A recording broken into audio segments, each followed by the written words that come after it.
Alright, I think my Creating creating a live broadcast. What was that? I don't know. Alrighty. Pirate Software. He just can't stop taking L's. The first time I ever heard about him, it was because he had left his party in World of Warcraft to die, and then lied about it, basically saying he couldn't have done anything. Yeah, he was just saving his own ass, which I think was kind of a prelude to what kind of person he was. An egotist and only self-interested. At least that's what he gives off, in my opinion. That's how I see him. You're just a hater, dude. I am a hater.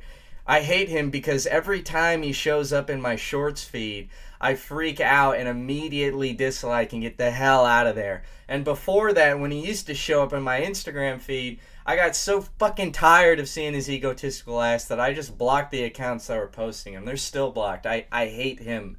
I do hate him, but I'm not biased though. So let's Everybody hates him. Pooper Software. let's watch Turkey Timothy tell us a little bit more. Yeah, Turkey Timothy, tell us a little bit more about Pirate Software's various sins. You should make a channel called called Chicken Tim. That's fucking. I'm already Dad Gatito. I'm already an animal. What's the point? I'll become Chicken Tim. You're iguana. You're an animal too. Yeah, yeah. You're bad. I just thought about Chicken Tim. I think I'm gonna put you back in the corner where you belong. Are you ready? Yeah, I'm ready. Okay. Or Jason Hall, or Thor, is a Twitch streamer and YouTuber who went viral for his videos giving commentary on his passions, Your shit's fucking hacking, up on video game Discord. design, and YouTube drama. During Yeah, it's all up. There we go. We're good now. It was like frozen. It's because I'm not clicked on it. Here, give me 1 second. I just gotta link it real quick in the Discord.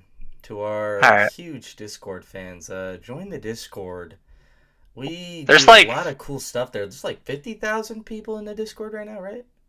Yeah, I actually have like 70,000 viewers right now. Whoa! Live viewers right now. Damn, dude, that's pretty good. Usually you're not doing that good. You've almost beat me. I'm at 200K views. Yeah, I mean, the thing is that this is actually like a slow day for me. You know, normally, yeah, this is it's a just slow day for me too. I'm usually at 600K views, but you know whatever. Yeah, normally I'm at like 7. I'm at 6 million. We don't have to measure dicks or anything. Let's just make fun of this egotist, yeah? Yeah. Shot him to over 2.5 million subscribers. It won him a streamer award. It got him connections with some of the most powerful. If you didn't hear that, Turkey Timothy here is saying that his shorts are what got him this far. I mean, from what I understand, that's correct. People in the industry, and it allowed him to put down those he saw as bad actors. But at the peak of his career, he would experience one of the greatest downfalls in YouTube history. Hundreds of thousands of subscribers lost, thousands of videos criticizing every aspect of his career, and his connections ruined. And no one feels even a little bad for him. The problem with Pirate Software isn't that he's a bad person. Oh my god. Look at his walk. He's worse than... You know that guy that we both know who walks like a GTA character? He's worse than him. Little bad for him. The problem with Pirate Software isn't that he's a bad person, at least not exclusively. The problem is that at every opportunity to course correct, he's doubled down on his worst character traits, proving to everyone that he is truly incapable of welcoming criticism. So today, I'll be telling you the story of Jason Hall and how he destroyed his online reputation. But to understand how it all went. Wait, Jason so Hall? Dude, I thought his name. Hold on, doesn't he call himself Thor? Yeah, I thought it was. Jason Thor or something. Whatever. We'll find out. I think I have no idea. Do you see what's in his hand? A banana with a hot dog in it. Is that right? It's a ripe. I don't remember what he said in the clip. It was either he said like it's a ripe banana or it's a ripe hot dog and it's time to peel it.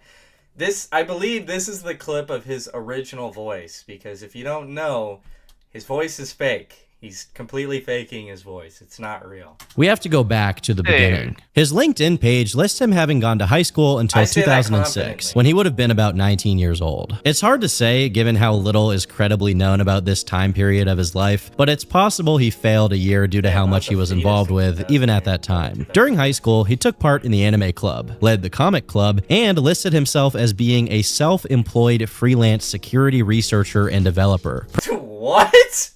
I was actually king of the comic club, aka a freelance security researcher. Where did that come from? Providing a variety of web security related services for multiple clients. He even noted that he learned how to say no to a superior when something is beyond a project scope. The reality of his situation was a lot less dignified, although he conveniently didn't list the fact that he ran a quote-unquote company out of the game's Second Life, called Darksphere Creations. But what services did Darksphere Creations provide, you might be asking? The answer is 3D avatars of furries with boobs for Are we buying one? What is this, bruh? This is what he was doing. Second Life, all of which were listed under his in-game name, Maldavius Figtree. You truly could not make this up. But Mr. Figtree wasn't just one among many avatar designers. He was notorious, although not exactly for good reasons. Firstly, he apparently vandalized an in-game region, and soon after, he fired someone named Wingless Emoto from Darksphere, accusing them of being lazy, despite the fact this person got paid. So I'm gonna sum this part up because it goes on for a while. He played this game Second Life, which is exactly what it sounds like. Some of us have probably heard of it. I mean, like, if you know what MySpace is, this is around the same time, I think. It's basically a game where you it was like VR chat before VR chat. There we go. That's the easiest way to put it. So he sold furry things and plots of land in game, and he was, you know, manipulative and weird and controlling during all this, taking away plots of land from people he didn't like, mistreating his employees. One of the employees specifically that Turkey Tom goes over claims that there was money that he owed her because he like fired her but then kept selling the models that she had built. So there's that. Also, she never knew how much she was getting paid for her models because he was the one taking in the money and paying her. So he might have been skimming off the top there too. But basically, he's a furry. He was making some weird furry model shit. I mean, you saw the blue furry girl. I think That was incredible, truly. Where it was Maldavius Figtree. There it is. You see how it's blurred out? I wonder why. Why is it blurred out? Why would he do that?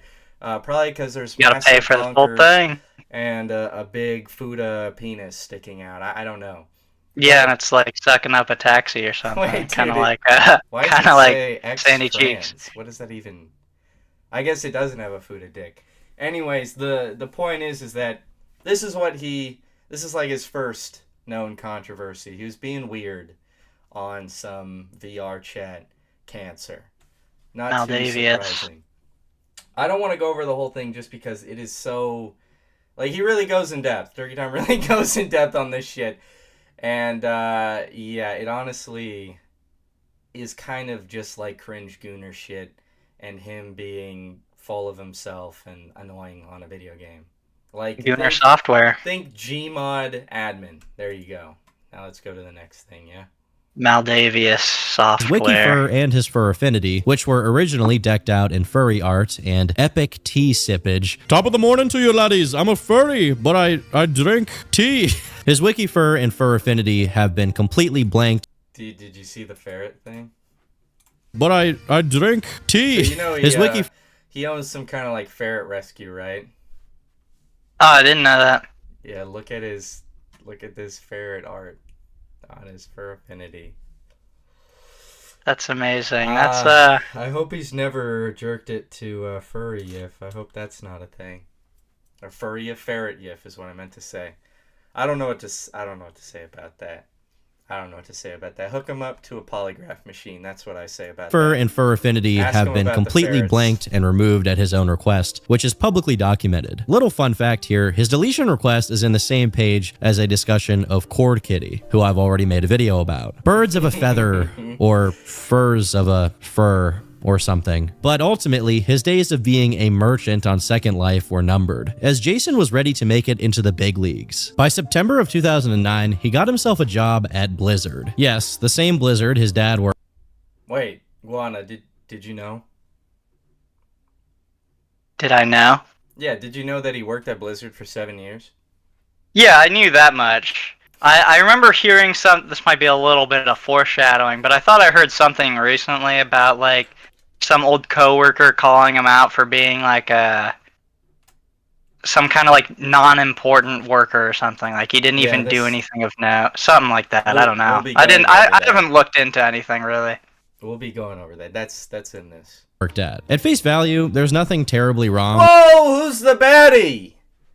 Which character is that so I can buy that statue and ruin it with white With his brush? dad getting him a job. But despite Jason describing his role Yeah. as pivotal to the company, he actually worked QA, quality assurance, which is basically a more technical play testing. It's kind of an entry-level job, and there's nothing really wrong He with that, played the but it was game. more than enough to That was further his inflate job. Jason's ego to unforeseen proportions. Former co-workers of his have since shared their testimonies of their experiences with him at the company. Specifically, Kiwi Farms user Boing Boing got herself verified by the site staff to prove that she was, indeed, a former Blizzard employee who had personal contact with Jason. Over several posts, she wrote about him in a less than positive manner. Thor was my coworker for about a year at Blizzard. He was the only QA who demanded a 3-display setup because he needed it for coding, but it was actually a dedicated display for Reddit and YouTube. He would sit idle in test clients and another display while screwing around and posting on various forums with the third. During a charity event on campus, he took part in a League of Legends tournament. He was profanely screaming at his teammates across the office about how bad they were for not being able to buy to counter the other team. This was a casual charity event, not some actual ranked thing. And these were people he worked with on his team. I'm actually shocked he wasn't written up for this, but only one manager was present and locked in his office at the time. I have respect for his dad because he really is one of the oldest employees at Blizzard. The bar in StarCraft is named after him, and he was never problematic. Pathetically, this was Thor's shield against getting written up. I'm sure you already know this, but his dad is that South Park World of Warcraft character joke that they did. Well, where it's like the fat dude at the Yeah. computer. That was based off of his father. Damn. That's crazy. I wasn't the only one who noticed that he not only didn't do any work, but he knew basically nothing about testing as a general practice and the game itself. Management remarks that they Yo, what the fuck? Are you able to pull up my stream? I was trying to check it. It looks like it's not. Looks like it ended already. That'd be awesome. Don't worry, my shit was fucked up earlier too. wasn't I've the- been fixing it midstream, but No, it is. I'm fine. really not my audio was muted for like the first No! couple minutes of Well, my I've stream. got your audio. If you want to make a video of it, I can send you the live. It's alright. It should be fixed now, I believe. You want to check I'm my gonna audio? check one more time, make sure mic on. Hold on a second. I'll check my own audio. I'm gonna keep the video playing because this is kind of a slow part. simply couldn't do anything about it but move him I'm from gonna pull team the to Hassan. team. Thor became my you roommate want me to because pull his dad Hassan? kicked him I'll out of the just house, leave my and I room. happened to be in need Yeah, of just someone walk to away. take over a room that another person fell through on. quick. I really should have known that if Joey Ray didn't want him around, it was best to keep Max distant. So yeah, this is that employee who actually worked with him, and I think you might have missed this part, but basically some dude didn't want to live with him anymore, so she agreed to let Thor come live with her, and things only got Amazing. better from there. Thor actually turned a new leaf and started becoming a really considerate guy. From the first days after moving in, the kitchen was a literal pigsty. All pans would be constantly used and left dirty, usually with food remnants intact, dishes and utensils everywhere, sink full, filth all over the stove and counters. I also had a new patent leather chair that his totally non-destructive cat started scratching to hell the same day he moved in, and he only ever offered to tape up the chair. There was no correction to make the cat scratch anything but the chair. Yeah, No I'm scratcher always- was provided, always no quieter supervision than in the you. common How area, about that? nothing. He even tried to gaslight me by insisting the chair was already When I scratched speak, up. you Zero listen. pets touched that apartment before Pipe he moved down, in. I asked young that he one. replace the $100 chair since all even surfaces know were her- destroyed, I don't and even he know how to insisted adjust the taping it audio up on was this fine. mic. He didn't do either. You're fucked, dude. I don't give a fuck. You know what? I remember we used to do this all the time, but we need to bring back the audio checks at the beginning of stream. I think we should do that. I prefer doing At least the everyone's- intro and then doing the audio check a little later, but we can always just do a test Yeah, stream later. first. Yeah, I guess that's true. Here, I haven't done that. am I getting louder or quieter? Louder or quieter? Louder or quieter? Just- Louder or quieter? I mean, use your ears! Am I getting louder or quieter? Like, I'm Right not now. looking at your stream No, right not now. on stream. Just like the mic that I'm using One of the things is audio control. I don't even remember which though. Here, how about this? Okay, Am I do it getting one more. louder or quieter right now? Quieter. Okay. How about now? How am I louder than I started? Yeah, much louder. Okay, too much? Less? Yeah, too much. A little bit How less. about like there? Good? A little bit louder. A little bit louder? How about there? Good? Yeah, that sounds good. Okay. That's kind of where we started. I'm gonna do just Well, a little bit more. that's all right. There we go. He was extremely into EVE Online and would regularly stay up half the night being loud on voice chat with his friends while playing. This apartment didn't have thin walls, and there were full closets separating the rooms, but I could hear every single word said until he shut down to get a few hours of sleep before work the next day. He never put a shower curtain up in his bathroom, so the floor was dirty and spotty from pooling water. Ew, the bathroom what the countertop fuck? that took up a whole wall was covered in what I can only assume is ash, bong residue, and other detritus. Of course he smokes weed. Okay, I kind of didn't expect that, but like, of course, the lazy dude who takes credit for everything and is nasty as fuck smokes weed. Way to be the exact stereotype. Random stuff was all over the place. You His didn't bedroom expect door that? Honestly, he seems like kind of a square, so no, I did not expect that. was left cracked open, so I looked inside. Again, stuff. But also, before I watched this video, I didn't know he was this nasty or lazy. I didn't know he was taking credit. I assumed he really had been working at Blizzard those 7 years. I didn't realize he was just quality assurance, you know, so I didn't know. Plus, he says he's quality assurance, or I mean, Tom says he was quality assurance, but on top of that, apparently he wasn't even working anyways. He was just scrolling Reddit, watching YouTube, and jerking his cock to the amazing, beautiful women on League or World of Warcraft, whatever he was playing. Like, I just don't even... He's like nothing. This guy is actually a nobody with so much fucking confidence that he convinced a bunch of people on shorts that he knew what he was talking about. Like, now I just completely discredit him. Before, I thought he was someone who knew what they were talking about, who I just didn't agree with. Now I know that he has no idea what he's talking about, and I disagree with him. Everywhere. Trash. How do I get that clothes, job? Your dad has to work at Blizzard for 23 years. bags, and Fine, dishes Jay. everywhere. He's a Nepo baby. You know what a Nepo baby is, right? Yes. He's one of them, eh? The walls were smeared with, I don't What a dab. coom or snot or both. Coom. If this was Coom. only about a month of His damage, walls I had couldn't coom afford to on keep them. this guy around. I used the cat situation as a gentle way to ask him to remove himself Gooner as soon as software. possible, since we were still Yeah, working he together, needs to claiming change that his he name. wasn't honest about the damage his cat would do, and that clearly pissed him off. So she goes over how he won't pay her back. He won't pay her back for the damages that his cat caused, or the rent, and this and that and the other. He's nasty. She had to kick him out. He didn't do his job. He didn't do anything at his job. He kept getting moved around to different teams because of how fucking annoying he was. And he's a Nepo baby. That's basically what she goes over. I want to see what this is, though.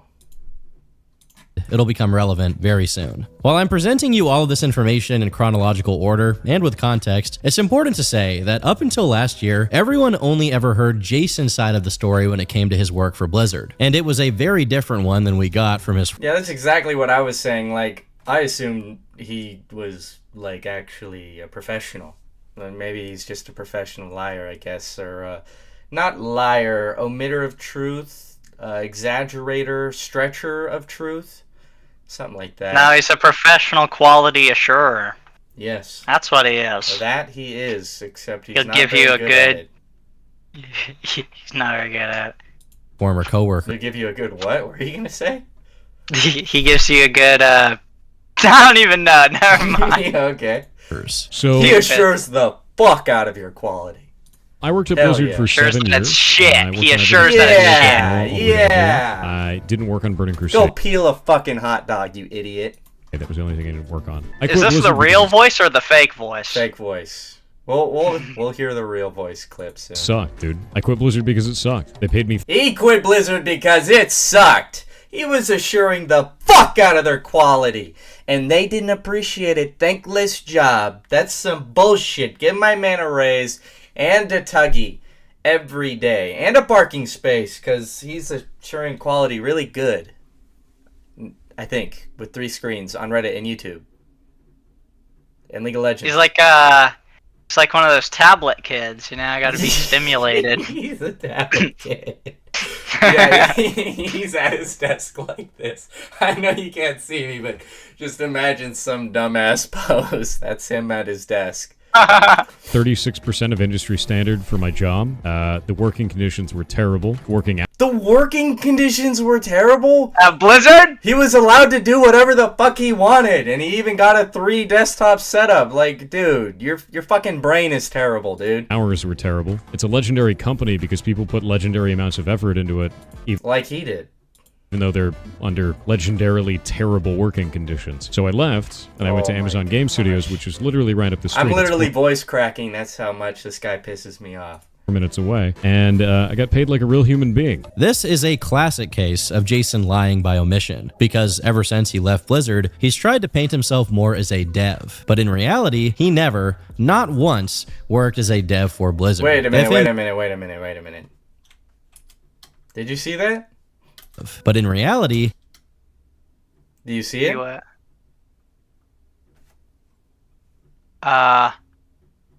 am I looking Bottom left corner. Mustard? Mustard! No, I'm not gonna blow out my mic. He never, not once, worked as a dev for Blizzard. Come on. If him vaguely bringing up his work... I'm sorry. I'm really sorry. It's a trigger word. At Blizzard to mislead people into thinking he was a Only Fangs. dev was That a must one-time be thing, newer. I honestly think it would be forgivable. But as this video posted on livestream fails shows, He's like Harry he Potter did this with all that the hat time. on. I was Yeah, that was the sorting hat. watching a video that was What house does he get put in when the sorting hat goes on his head? Hufflepuff. There's Hufflepuff. There's Ravenclaw. Ravenclaw. I think that's real. Yeah. Then there's Slytherin, and then the last one is Harry Potter's gang. I don't remember them. To be honest. Gryffindor? Yeah, Gryffindor. Which one is he going in? I don't really know him, so I'm gonna say Ravenclaw or Slytherin. I would say Hufflepuff or Slytherin personally. Hufflepuff? Ravenclaw was like, they were nobodies. They were just nobodies. background characters. Hufflepuff was at least kind of like had personality, and it was like the pussies. You're a pussy if you're in Hufflepuff. And then Slytherin's like the bad guys, and he's definitely got a snake tongue. So yeah, probably Slytherin. taking you for mentioning The sorting hat puts him in fucking Blizzard, bruh. you work at Blizzard so much. It's Blizzard. Under those horrible working conditions. Never talk about it. When I worked Truly. at Blizzard, I did that. I was critiquing you for He should have mentioning gotten those another shows. He did this another all- monitor. Maybe Yeah, if he had need 4 a monitors, fourth then it'd be monitor. good. You know what? Just give him a room that's like, let's see, 1, 2, 3, 4. Yeah, just no 5 huge monitors. Okay, ceiling, floor, all 4 walls. Wait, that would be 6 monitors. I can do math. Just do that. Give him that room. Then you'll get your legendary output for your legendary company. the time. Live mentioning stream watching- fail. Listen to this. Video that was critiquing you for mentioning you work at Blizzard so much. I literally never talk about it. When I worked at Blizzard, I did that for Blizzard. Blizzard, 7 years, yeah. Blizzard. I used to work at Blizzard Entertainment. Used to work at Blizzard Entertainment. Your red team specialist for Blizzard Entertainment. And Blizzard. Is having worked at Blizzard. I grew up at Blizzard. Not only was he not a dev, but his failure at being a QA engineer Wow. Did you is know he attested worked at to by the Blizzard? fact Did you know that that? he held that position I during know the now. release of Blizzard's Now I know. Diablo 3, which was so infamous for being full of bugs that it led to one of Boogie2988's biggest videos where he complained about it as his Francis character. I spent all night trying to get this goddamn collector's edition. I stood in line at Walmart. I can barely stand up. I stood in line. I just can't I can barely stand up. Yep. I can Dude, tell, buddy. Lolcows stick together. Boogie didn't even know. He didn't even know. But he's one of you, Boogie. He's just like you. He's funny. Hush, Boogie. It's gonna be okay. even play on. Little Can you Labubu, imagine don't being you such a cry. prolific- Everything's gonna be Dubai. What?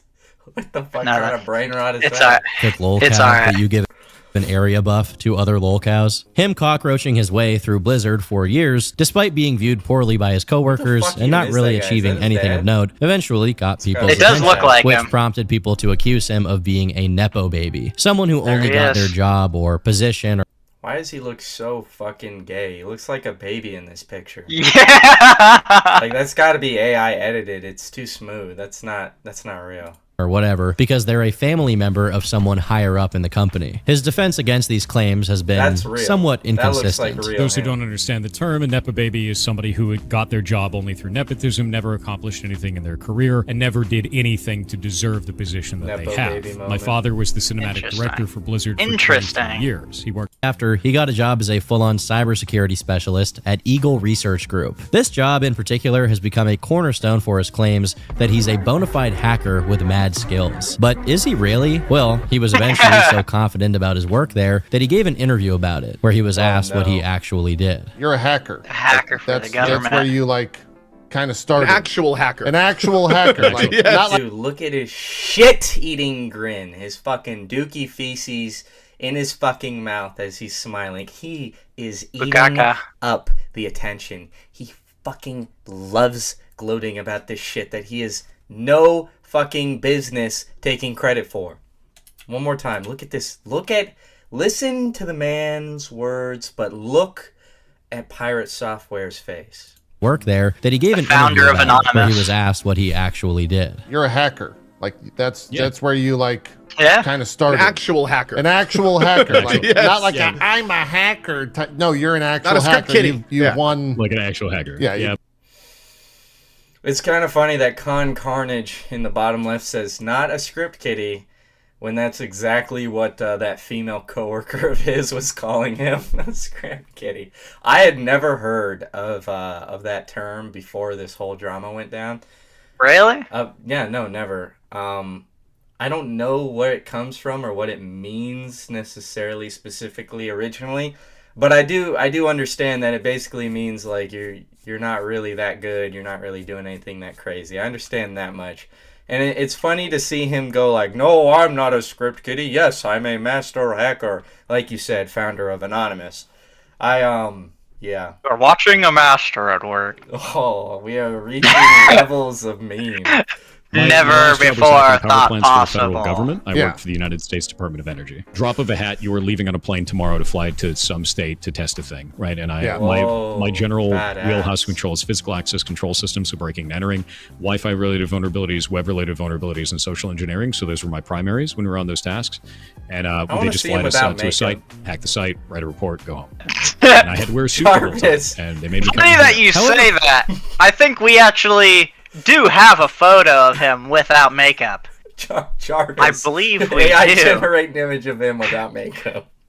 It looks. I got one generated. It looks Here, good. here it is, everybody. This is pirate. Are This you is the showing it right official. now?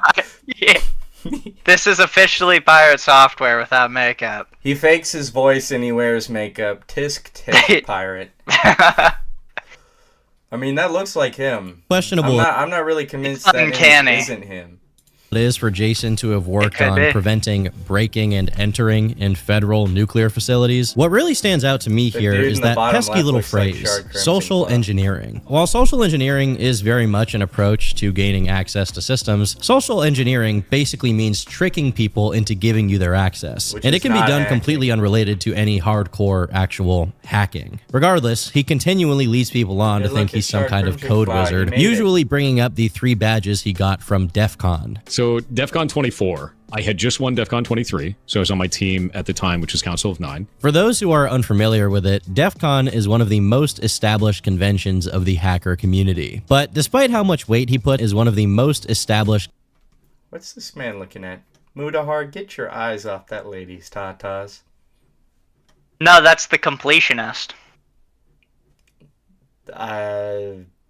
Yes, Mudahar and the completionist cloned each other at the same time. Yeah. They mix their DNA. Here it is. Conventions of the hacker community. But despite how much weight he puts on these badges, some of Defcon's games fall in the same realm as any other puzzle, alternate reality game, or escape room event. What Jason is doing is tantamount to calling yourself a hacker because you looked at the source code of the Five Nights at Freddy's website to solve a puzzle. In this same interview, he explains that his social engineering at one of these Defcon events was to lie and pretend like he was a volunteer at the event, all while collecting info on other teams' progress to give to his own team. Whether you think this is a fair strategy to— Wow, dude, cheating. That's really good hacking. Good job. You did it. You lied to people to get the answers to copy. That's like, I don't know, that's like me going up in math class and going up to Iguana here and being like, yo, the teacher said I need to see your work. And then I just fucking put it in the printer and copy out my own version of it. Like, good job, bro, master hacker, dude. win, or you think this is meta gaming. What's clear is that— for those of you who don't know, I did copy off Guana and math a lot. I just didn't lie about it. That's the difference. Jason wasn't breaking into any mainframes. He wasn't hacking the Matrix. Another lie of his during this interview is that he claims he was a federal contractor for the He's a part of the Matrix. I never even heard about all these hacker claims. I tried to push pirate software out of my feed so hard. I only ever heard the Blizzard stuff. I never knew that he was claiming to be a master hacker. I look at his dumb ass face right now. He is so happy to sit there and lie to people about what he's capable of. Dude, like, I don't even know what to say about that. Like, personally, I want to be awarded for the achievements I have achieved. Like, I'm not going to sit here and pretend on this stream that, hey guys, did you know that actually I compiled all this information about pirate software, and I gave the script to Turkey Tom. Yeah, I gave it to I'm actually really good at this. Yeah, I don't have any proof for it. None of my other videos are like this or this well compiled, but this is basically my video. You're welcome, Turkey Tom. Like, I don't understand how he can sit there and pretend like he's any good at fucking anything. Like, dude, just, like, get better at what you're good at? I don't know. Like, I know maybe he's good at video games. Like, maybe put your time into that. He did make a game, so clearly he at least has, like, the starter skills to dev. Maybe put more time into that. Why sit here and lie? Like, did he not think this was eventually going to catch up to him? This is the fucking digital age, bro. You can't do shit without someone finding out about it. Like, everyone's going to find out about Guana's illegal porn stash one day. Can't run from that, you know? Yeah. Right, Guana? Right? Admit it? I'm trying to think of a good response. Let me run it through AI so I can make a good joke. Okay. Let me know when you've done that. Of energy, which is false on multiple levels. He worked for a company which had a contract with the government, but as receipts procured by KF user Vic Macedonia show, this contract had to do with management consulting, which wasn't at all related to the kind of thing that Jason did. Even if you assume he just misspoke or abridged all of this context while speaking about it, he eventually made his lie a bit more explicit by claiming that his Defcon badges got him a job offer directly from the government. Went back home, hammered it for a whole year, and then went back to DEFCON the next year and won. And when I got my first black badge, it was like, hey, that's kind of cool, man. Like, because it's like the Golden Hacker Olympics, right? And they're like, hey, that's pretty neat. He won the Golden Hacker went and did Olympics. it again next year. And then people were like, wait a minute. And then the next year, the crypto challenge wasn't on. It was telefreaking, which is phone hacking. And then I won that, and the government was case. Aren't you supposed to be running something through AI right now? That takes too much effort. Dude, go ahead. What? It takes too much effort to ask it a question and have it whatever. Dude, I don't know who's lazier, you or poop bot software over here. Do you want a job? The thing about that is, he's speaking. I want to hear that one more time. The government came to him because he was such an epic hacker. Wait a minute. And then the next year, the crypto challenge wasn't on. It was telefreaking, which is phone hacking. And then I won that. And then the government was like, do you want a job? Telefreaking? Yeah. The thing about that is, Dude, I can telefreak. He was telefreaking. Back in COVID, when I couldn't see my girlfriend, I was telefreaking, bro. I'm not gonna go into detail, but where's my fucking badge? Telefreaking. Speaking about his third badge here, which he won in August 2019. But he worked for Eagle Research a whole 2 years before this. On top of all of that, as tenuous as his claim to these badges already is, it gets even worse when you realize that he was just one of many people on a team. And the roles he consistently played never required him to do anything. Wait, don't tell me he's taking credit for something he didn't really do? Or maybe he had some hand in? Oh shit, that's not like him. We really need to give him the benefit of the doubt here and assume he just messed up. Related to, actually hacking any systems. You'll always be a hater, bro. Defcon 25, the game is described as genuine. basically a scavenger hunt for fake employee badges I've literally never done anything sarcastic in my life. that had numbers on them, and then people would just use those numbers as the password for the system they were trying to access. In this article, Jason not only directly calls himself the leader of his team, but adds that he had no idea it was even a challenge, which is basically impossible. Throughout all of his time taking part in Defcon, it doesn't seem he ever actually hacked into anything. Despite this, he saw fit to not only call himself a hacker, but to go out of his way to speak for that community, to be the Lorax for hackers, which culminated in him confronting the creators of the show Mr. Robot about their undue use of a puzzle from Defcon. All right, so the reason I don't like Mr. Robot, this right here is my write-up for the Defcon 22 badge challenge. Went viral as hell inside of the hacking community. And it was because I listed out everything that we did as a team and showed the world the brilliant... Dude, I'm tired of all this slow natural growth. Like, I get sick, I get bored, I get lazy. It takes me too long to make videos. Why don't we just go into YouTube Shorts and start just claiming credit for shit and just lying? Let's just pretend we know what we're talking about until we get famous. Like, this guy made money. He made big money. Let's just do it, right? We could do it. Yeah, we could just make AI make every video. No, that is not what he does. What he does. Yeah, but we should is do he that. Pretends to know. No, that's not what I'm fucking talking about. That's what I'm talking about. Dude, I'm done with you. of Lost, who is the creator of these challenges. And the first thing you can see here is a number letter cipher. So 1 would be A, 2 would be B, so on and so forth. And you can see at the end of this, these last pieces of 1057, Lost's name is 1057. He goes by Lost, and 1057 is his handle. That is his signature at the end of this. Is this law?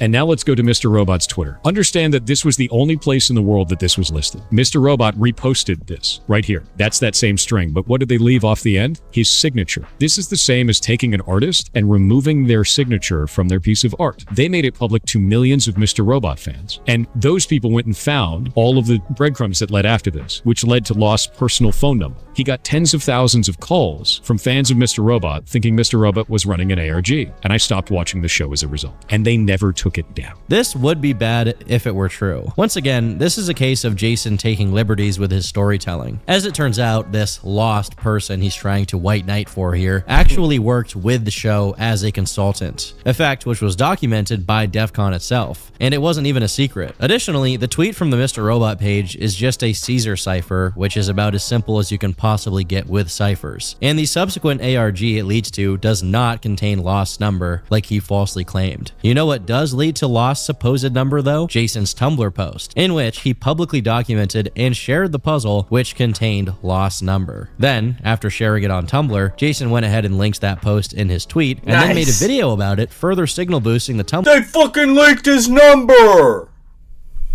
Incredible. His number. That is fucking... What did those old Fortnite thumbnails used to say? IQ 900,099. That's fucking genius, dude. That's a big brain move, poggers. Post, which contains the uncensored phone number. And he did all of this for no other reason than his own need to attach himself and his name to anything that may attract attention. He even used the walkthrough of Lost's puzzle as an opportunity to make a puzzle of his own to tack on at the end. Also, in this clip, he says this post went massively viral, when this thing has just a little over 200 notes on Tumblr. Went viral as hell. I don't even know why he would lie like that about something that's publicly verifiable. This would be among the hundreds of little random lies he's told over the years, were it not for a couple of KF sleuths moved purely by their hatred of this man. To summarize all of his hacker background, pretty much everything he speaks about when he talks about his experience is a Frankenstein monster of other people's stories, whether it be the aforementioned Lost or random co-workers of Jason's whose positions were more interesting than his. But besides his odd job at Amazon and Eagle Research, once his Nepo... Oh, he did? Really? That's so cool. I bet he was a good hacker. Baby plot armor wore off. Jason decided it was time to double down on LARPing as a game developer. So he started the company and I use that word loosely, known as pirate software, which was supposed to produce games. He had a hard time keeping up the LARP when he gave interviews, as he had to admit that he had to learn how to use even the most basic softwares like Game Maker from scratch. Because, of course, despite his work at Blizzard, he never developed anything, nor did he know how to program to any significant extent. Funnily enough, in this same interview, he comments on how other indie devs fail due to getting straight into making their dream game and then take. You know, I took a class about coding in middle school. I got an easy A. I completed every single project my teacher gave me, and I got to a point where he had to give me like custom-made assignments to complete. I wonder if I could make a game. I mean, he made Heartbound, and that's like a pile of fucking shit. That game sucks. It's like just some furry coom cancer. I really think that I could probably...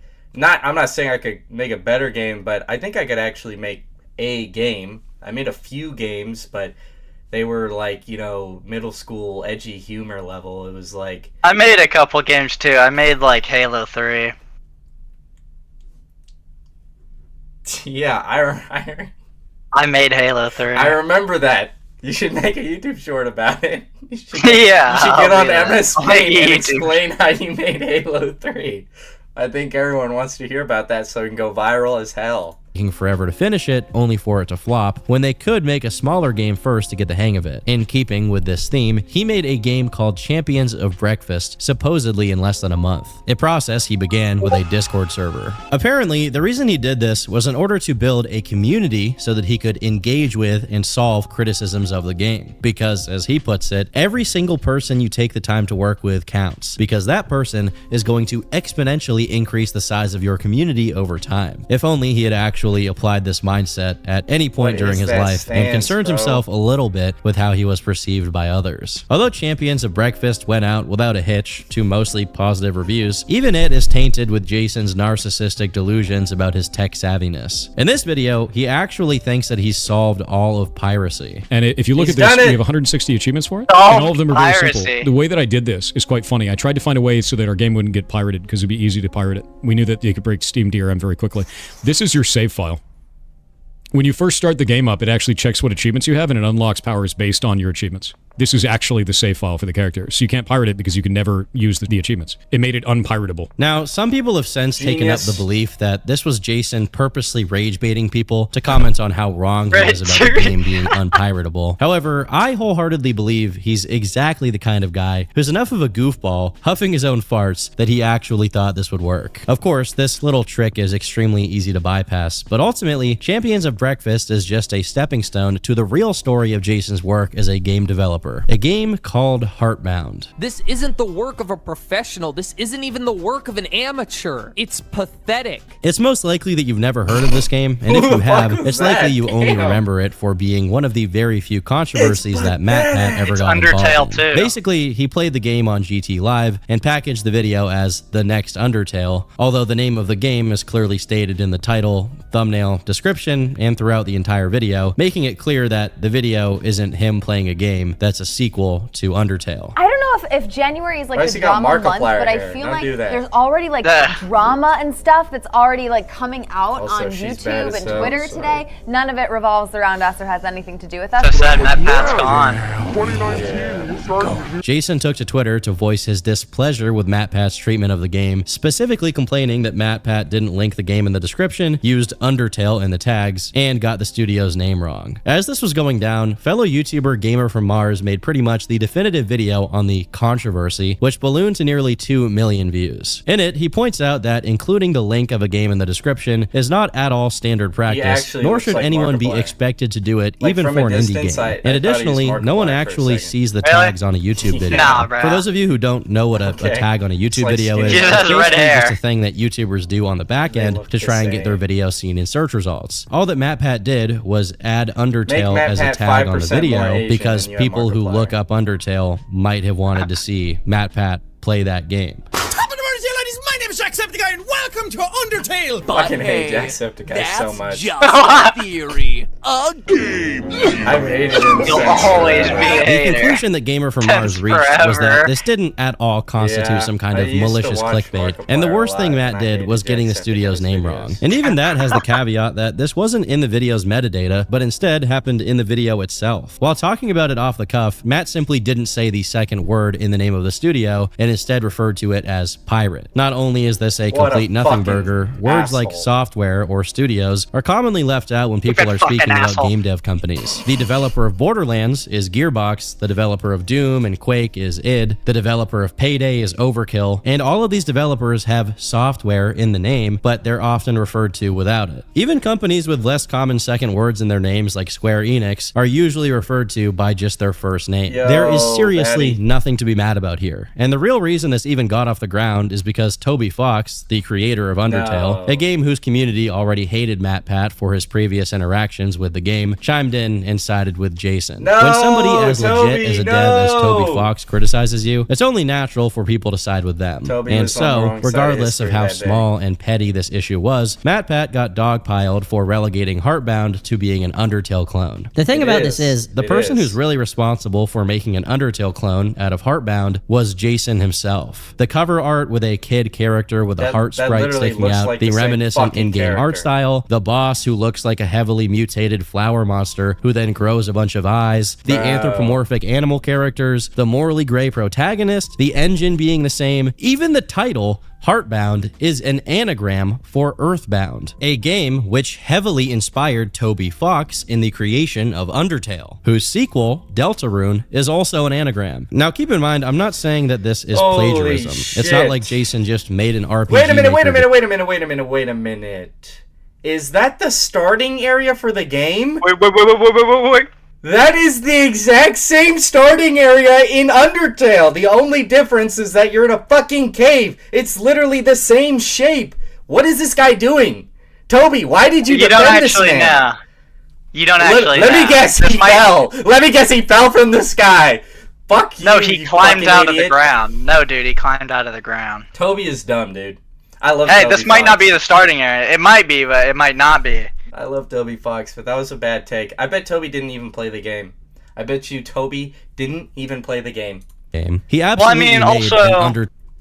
I don't know exactly what Toby said because, like, the when it showed his tweet, I kind of just looked at it a little bit as it was passing, and it looked like Toby was just saying that Matt Pat should have linked Bound to the being game. an Undertale clone. The thing about this is, the Like, it person sounds like who's that's really pretty much all he responsible for said. making an Undertale clone out of Heartbound was Jason himself. The cover art with a kid character mute the more and in the Where I'm not does he- saying of it was an does in-game. he Pat got side with them. say As legit as previous interactions with the game, chimed A little in bit farther and sided back. with Jason. When Oh, some yeah, it's right there.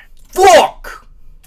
did Matt Pat for his previous interactions with the game, chimed in and sided. You should link to any game you play. Regarding links, we don't tend to link. Creators need all the help they can get, and think carefully if you're misleading your audience with how you represent your videos. You went too far You this time. fuck! So Toby is talking about the link, which is some bad take. Who the fuck cares if you link a game or not? It's a video game. I don't even care if it's an indie game. No one cares.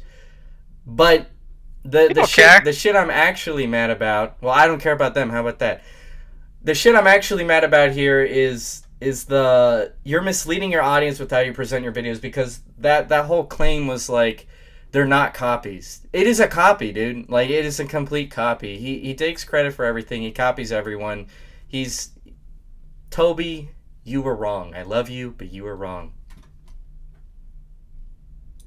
RPG Maker game. He absolutely made an Undertale-like game, but he takes issue with people pointing out how looks good, derivative though. his game is. I like the Additionally, both Undertale in and Heartbound, even Heartbound though were it plays like crowdfunded ass. through Kickstarter with the same exact goal of you played $5,000. And it's No. here we see a few more I've watched signs people that play there it. was It something looks very boring as fuck. rotten at the very core of Heartbound. For You can play it example, if as you soon want. as you get to I the don't think About it's section of I'm good. Undertale's I think I'm page, good. Toby lists out Yeah. all of the games Undertale I is wonder similar why. to, It's so despite good. being ultimately original. On Heartbound's page, the glaring similarities between it and Undertale are never mentioned, despite Heartbound being announced within 1 year of Undertale's release. In fact, Jason does the opposite on Heartbound's website, where he remarks on how innovative and unlike other RPG games Heartbound truly is, because of its use of unconventional mini-games during combat that allow for the fights to be settled in multiple different ways. That is literally the main mechanic of Undertale, the attack, act, and mercy systems, which work off of the bullet hell mini-games that are unique for each opponent you're facing. Another interesting element of Jason's Kickstarter page is he explained how he purposely set the asking price of the Kickstarter to an amount that he thought would trick game journalists to report on it as if it were a rising star phenomenon. This raises a few questions as to how organic this project was, but nevertheless, that room looked exactly, oh my god.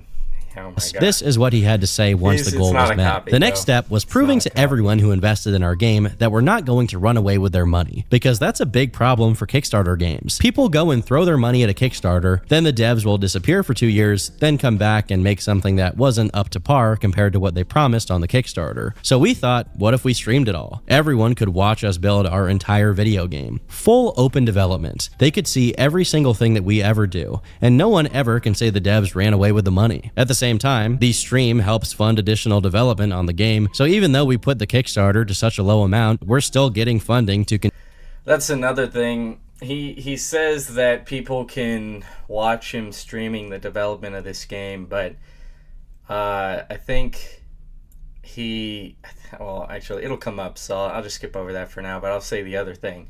He puts out these like shitty little updates that do nothing, change nothing every once in a while, just so that he's technically still working on it, and it's technically still in early access or beta or whatever the fuck it was.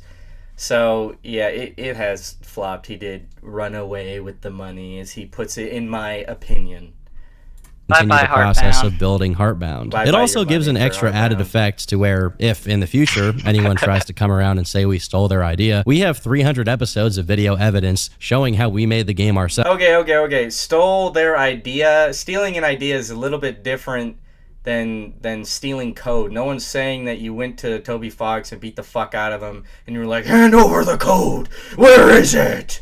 No one's saying that. What we're saying is that you played Undertale and then you're like, I can make a furry one. It'll be so much better. Like, dude. That no one can contest. Usually on the stream, a lot of the questions we get are usually the same. When is the game coming out? How much is it going to cost? What is the game about? I have commands I can use on stream that let everyone know the release date and all the information they need. I can drop !demo in chat and it shows them. It mitigates a ton of my time every day because we stream 10 hours a day, and during that 10-hour period, it's literally just question and answer while everything else is going on. I wonder how now, much there's he a lot actually to works pick on the apart game from this during his, post, but the gist of it is that Heartbound is an elaborate excuse for Jason to stream for literally dozens of hours with no end in sight. Him mentioning streaming as being something to justify the low amount asked on the project is really dishonest, because even if we just use Undertale as an example, Toby never acts like $5,000 is a low amount. It's a reasonable amount for this kind of game, even if he ultimately got way more than what he asked for on his project. But we don't need to only compare it with Undertale, as there are plenty of other predecessors in this general genre that Heartbound can be measured against. Ebe, Mad Father, Yume Nikki, Ao Oni, all of these were not crowdfunded, and at least initially were released for free. And not to mention, these games were actually finished and released to wide acclaim, whereas the same cannot be said about Heartbound. Lastly, I really like that Jason feels the need to express his concern about the game being accused of plagiarism, but once again, doesn't mention Undertale. When he does mention Undertale, however, while he does express his admiration for it, he pairs it with a little bit of criticism of the game's code. Undertale was made by Toby Fox. Undertale is a brilliant goddamn game. It's very good. No way. It's also coded like no and that's fine. If you look at the decompiles that people have done of Undertale, you'll find that there are rooms that have hundreds of if statements checking the same value, then it sets it to 0, then it checks it again before doing anything. Meaning all of those if statements did nothing except for take processing power. There are sections of the game that show, like, oh, here's an example. All the dialogue in all of Undertale is in a single switch case statement in one object. It's thousands and thousands of cases long. Single object, all of the dialogue in the game. Hard-coded into that object. Insane. Insane behavior. But it doesn't matter. He says in this clip that it doesn't matter, that the game is coded this way because it's good anyway, but what he doesn't mention is that the real reason it doesn't matter is because Undertale is a teeny tiny 2D pixel art game. Optimization is for the birds at that point, since unless you're trying to run the game on a calculator, it's not going to be lagging and frame dropping. But honestly, I don't even think he's actually trying to critique the game's code here, as much as he's trying to use this little factoid in order to present himself as someone who's really code savvy. I'm Sean Parker. Oh, he's wired in. That's what I'm talking about. But is he very code savvy? Due to the majority of his audience being people who generally aren't too familiar with programming, no one ever That's the Mark Zuckerberg movie, by the way. Had much of a reason to doubt him whenever he spoke about code. But eventually the code for Heartbound was actually extracted from the game, and some people who aren't restarted, like me, started going through it, only to find out that it was as sloppy as it gets. First, they pointed out that Jason made constant use of something called magic numbers, meaning that things in his code aren't referred to by shorthand names like coffee_obtained, but instead just numbers like 201. The obvious bad side effect of this is that this means whoever is working on the code, in this case Jason himself, has to know and remember what each of these numbers mean. Otherwise, he'll have to click through and find out every single time he forgets one of them. The numbers! What are they saying? The other side effect of this, although it's possible this was Jason's original intention, is that it makes working with other people on the code nearly impossible, since only Jason will be able to read and navigate his code. I noted that this may be his intention because not only does it make for a good explanation as to why he's the only person who actually works on the game's programming, but his code being completely unreadable makes it more impressive for the beginner programmers he tailors his online content towards. An idiot admires complexity. A genius admires simplicity. An idiot, anything the more complicated it is, the more he will admire it. If you make something so cluster he can't understand it, he's gonna think you're a god because you made it so complicated nobody can understand it. There are other bizarre code lies, like Heartbound being supposedly. This is a real one. I just noticed that like Twitch subs or whatever are ferrets. Bro's obsessed. Ferrets are cute though, to be fair. Ray traced in a highly efficient, as long as you're not jerking it to you for them, manner. But once again, more code savvy people took notice that in some of the game's updates, Jason makes notes for having to manually fix in-game characters still casting shadows when a light source has been shut off, which in the case of an actually ray traced game would be impossible to happen even as a bug. An example of a 2D game that actually has advanced lighting mechanics is Intravenous, and it should be immediately obvious by just looking at his gameplay and then looking at Heartbound gameplay that they are definitely not the same. Captain Garbage, the same KF user who questioned the ray tracing claims, went through more of Jason's code only to find that the entire game relied on extremely long arrays and switch cases, which was actually quite similar to the code of Undertale, which Jason criticized. I'll probably butcher this explanation, but this basically means that Heartbound, a game heavy on branching dialogue and minor decisions altering the course of the story, has each in-game event tied to an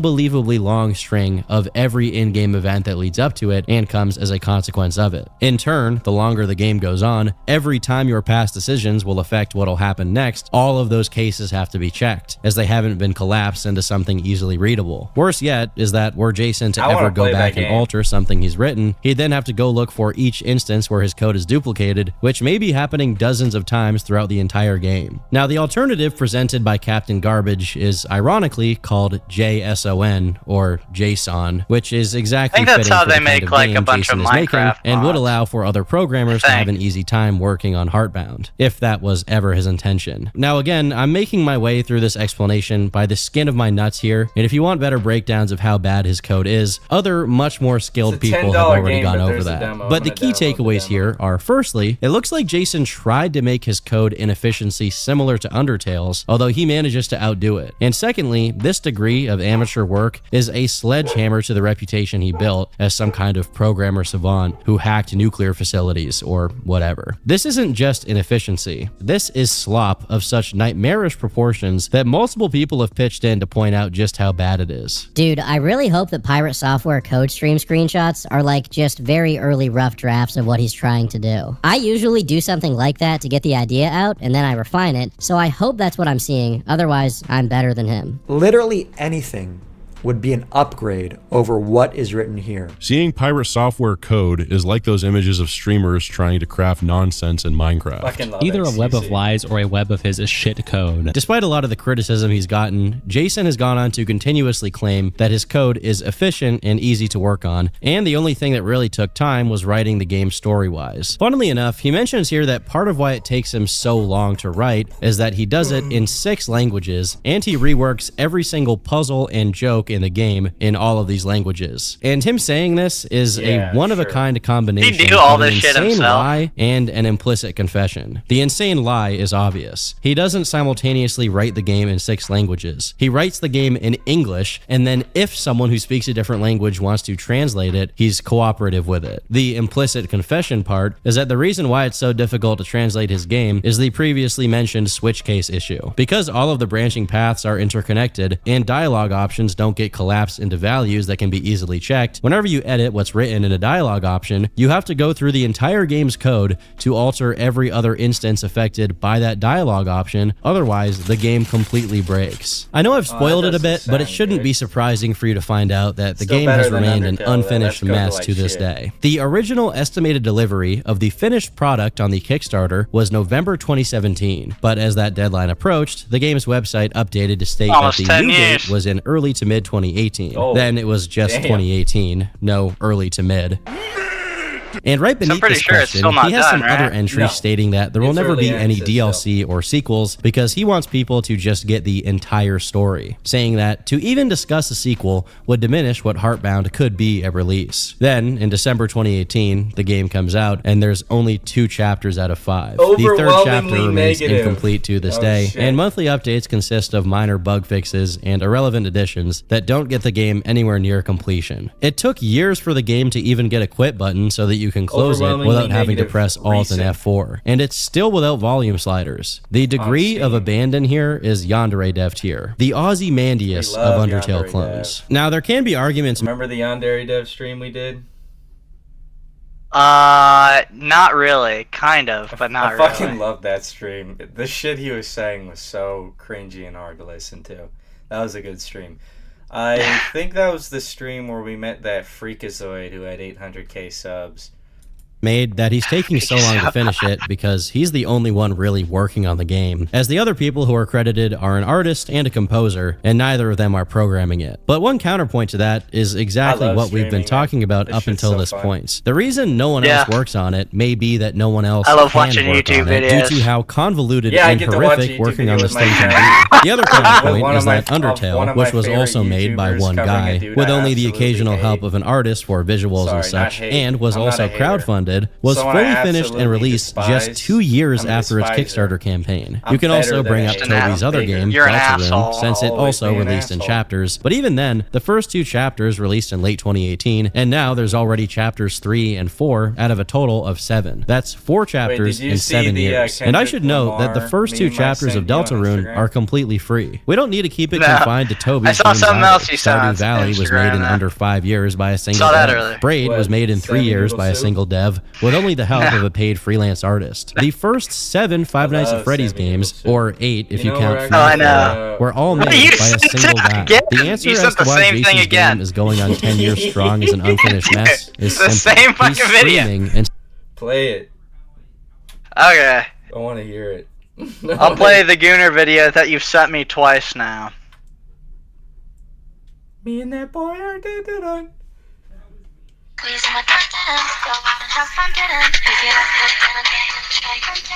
That's enough. I'm just playing the audio. I'm not pulling it up. But no. Watch the not on screen. No, watch the thing I sent above that, above the slimeable baby. I'll watch the grandma. No, watch the watch Kendrick Lamar. Wait, which one? It's the black and white one. It's right above Sammy. Okay. Mango. What'd you say? There's a mango. Mango. Oh no! You gotta play the. What is this shit? It's There's that one Sans-like character in Undertale. The guy who's like hidden. There's in Gaster. Gaster, yeah. That's There's a Gaster edit that looks almost exactly like that, and they just replaced it with Kendrick Lamar and mangoes. That's all. That's awesome. I'm sorry, I'm just a little bit obsessed with mangoes and mustard, especially both at the same time. Mangoes and mustard. The slimeable baby is right above that. Fucking love that.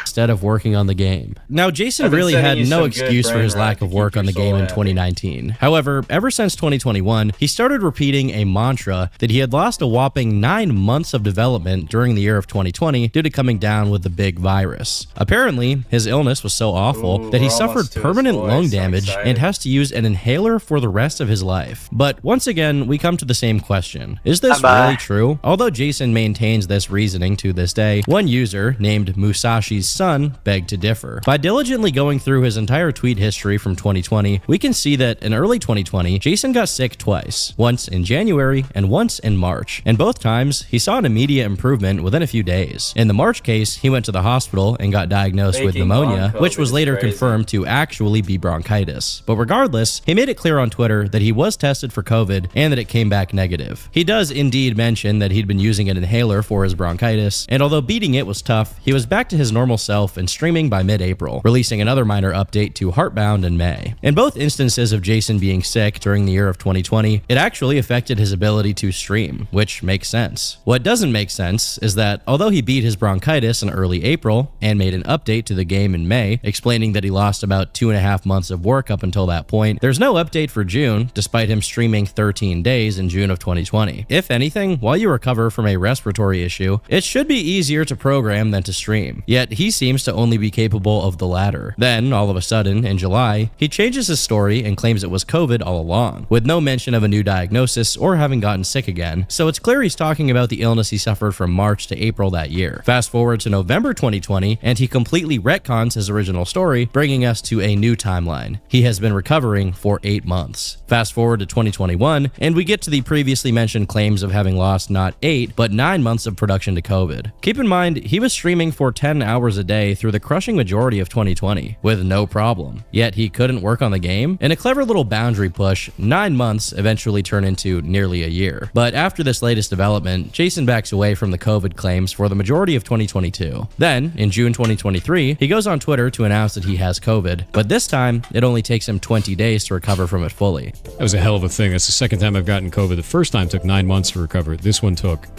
probably about, I think it was in total about 20 days. So he didn't have COVID, bro. He was having a baby. There's no update, but I will see you guys all later. Well, the first supposed COVID case is mired in lies. The second time is a lot more believable and has remained pretty consistent. Well, up until Jason decided to retcon it once again. My recovery was about 2.5 years, so I got long COVID.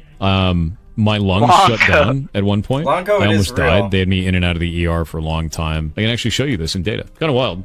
We'll go to streams. Fucked a lot of people up. I used to stream 7 days a week back in the day. And right here is where I went to DreamHack in January 2020, and I got COVID. And you can see what happened. As someone who gets sick super easily, it is really frustrating to see someone pretending to get sick either for clout or what I really think it is to just have an excuse not to be being a real dev. That's really frustrating to see. In my stream schedule. If anyone's got long COVID, it's you. This is from 2024. So over the course of 4 years, a bad case of bronchitis in March 2020, which took about 2 months to recover from, and a not so bad case of COVID in June 2023 that took 20 days to recover from, became one huge case of long COVID that started in January 2020. Here is the proof that Jason offers for this. He shows that his streaming schedule was pretty spotty during 2020, which could also be explained by him being lazy. But besides Musashi's in-depth analysis of Jason's history of lies, another sleuth took the time to go over literally dozens upon dozens of hours of Jason's streaming during 2024 to see how much he actually works on Heartbound. I mean, he calls them dev streams, so he must get a lot done, right? Well, over 164 hours of streaming, he attempted to work on Heartbound for 15 minutes. Why is there that thing poking out? He attempted to work, so he must get a lot done, right? Well, over 164 hours of streaming. 164 hours of streaming. 15 minutes.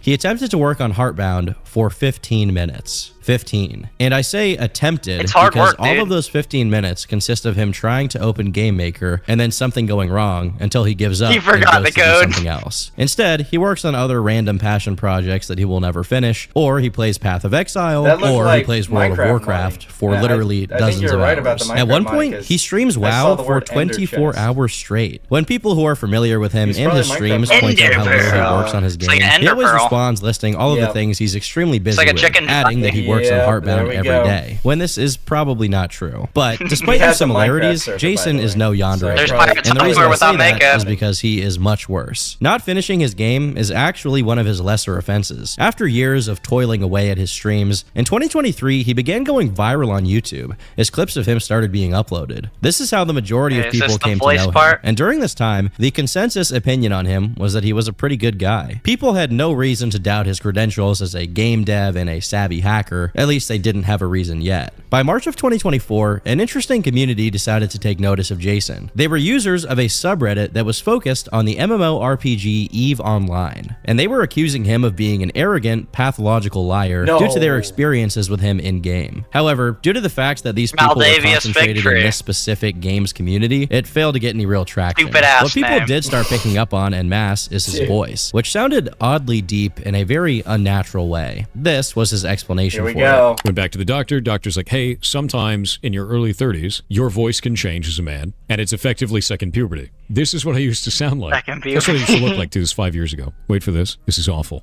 My hot dogs are freshly picked. I'm gonna have to peel it.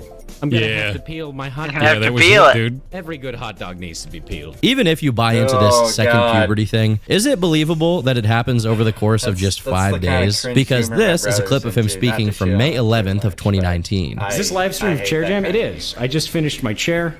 I'm ready to submit to the judges. I want to thank This is my hot dog. I've got to peel it. It's freshly baked. Isn't this funny, stream? I'm peeling a fucking hot dog with a banana peel. That's why they call me the fucking. That's why they call you the Joker that laughs. Yeah, that's it. I'm the Joker.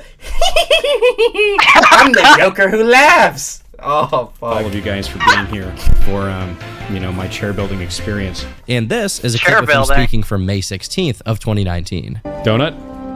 Oh my god, look That's at the a donut. big fucking hole in that donut. That is a powerful donut.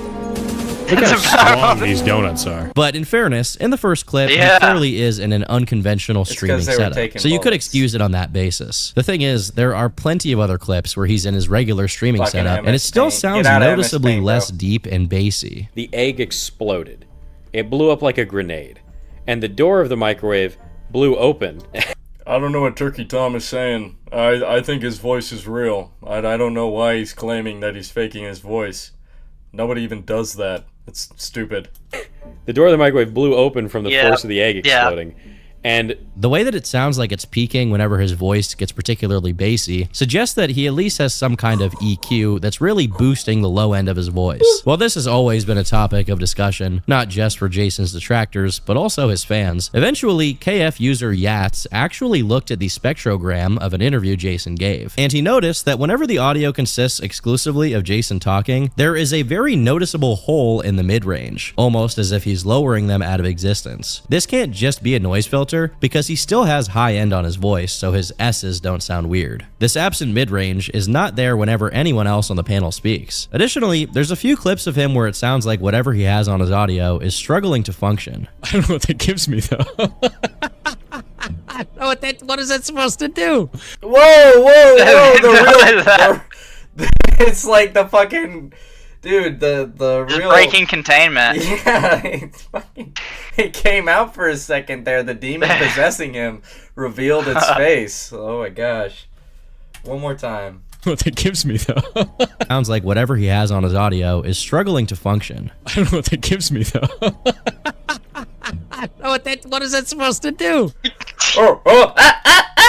Oh my He's gosh! just like suddenly consumed helium or some shit.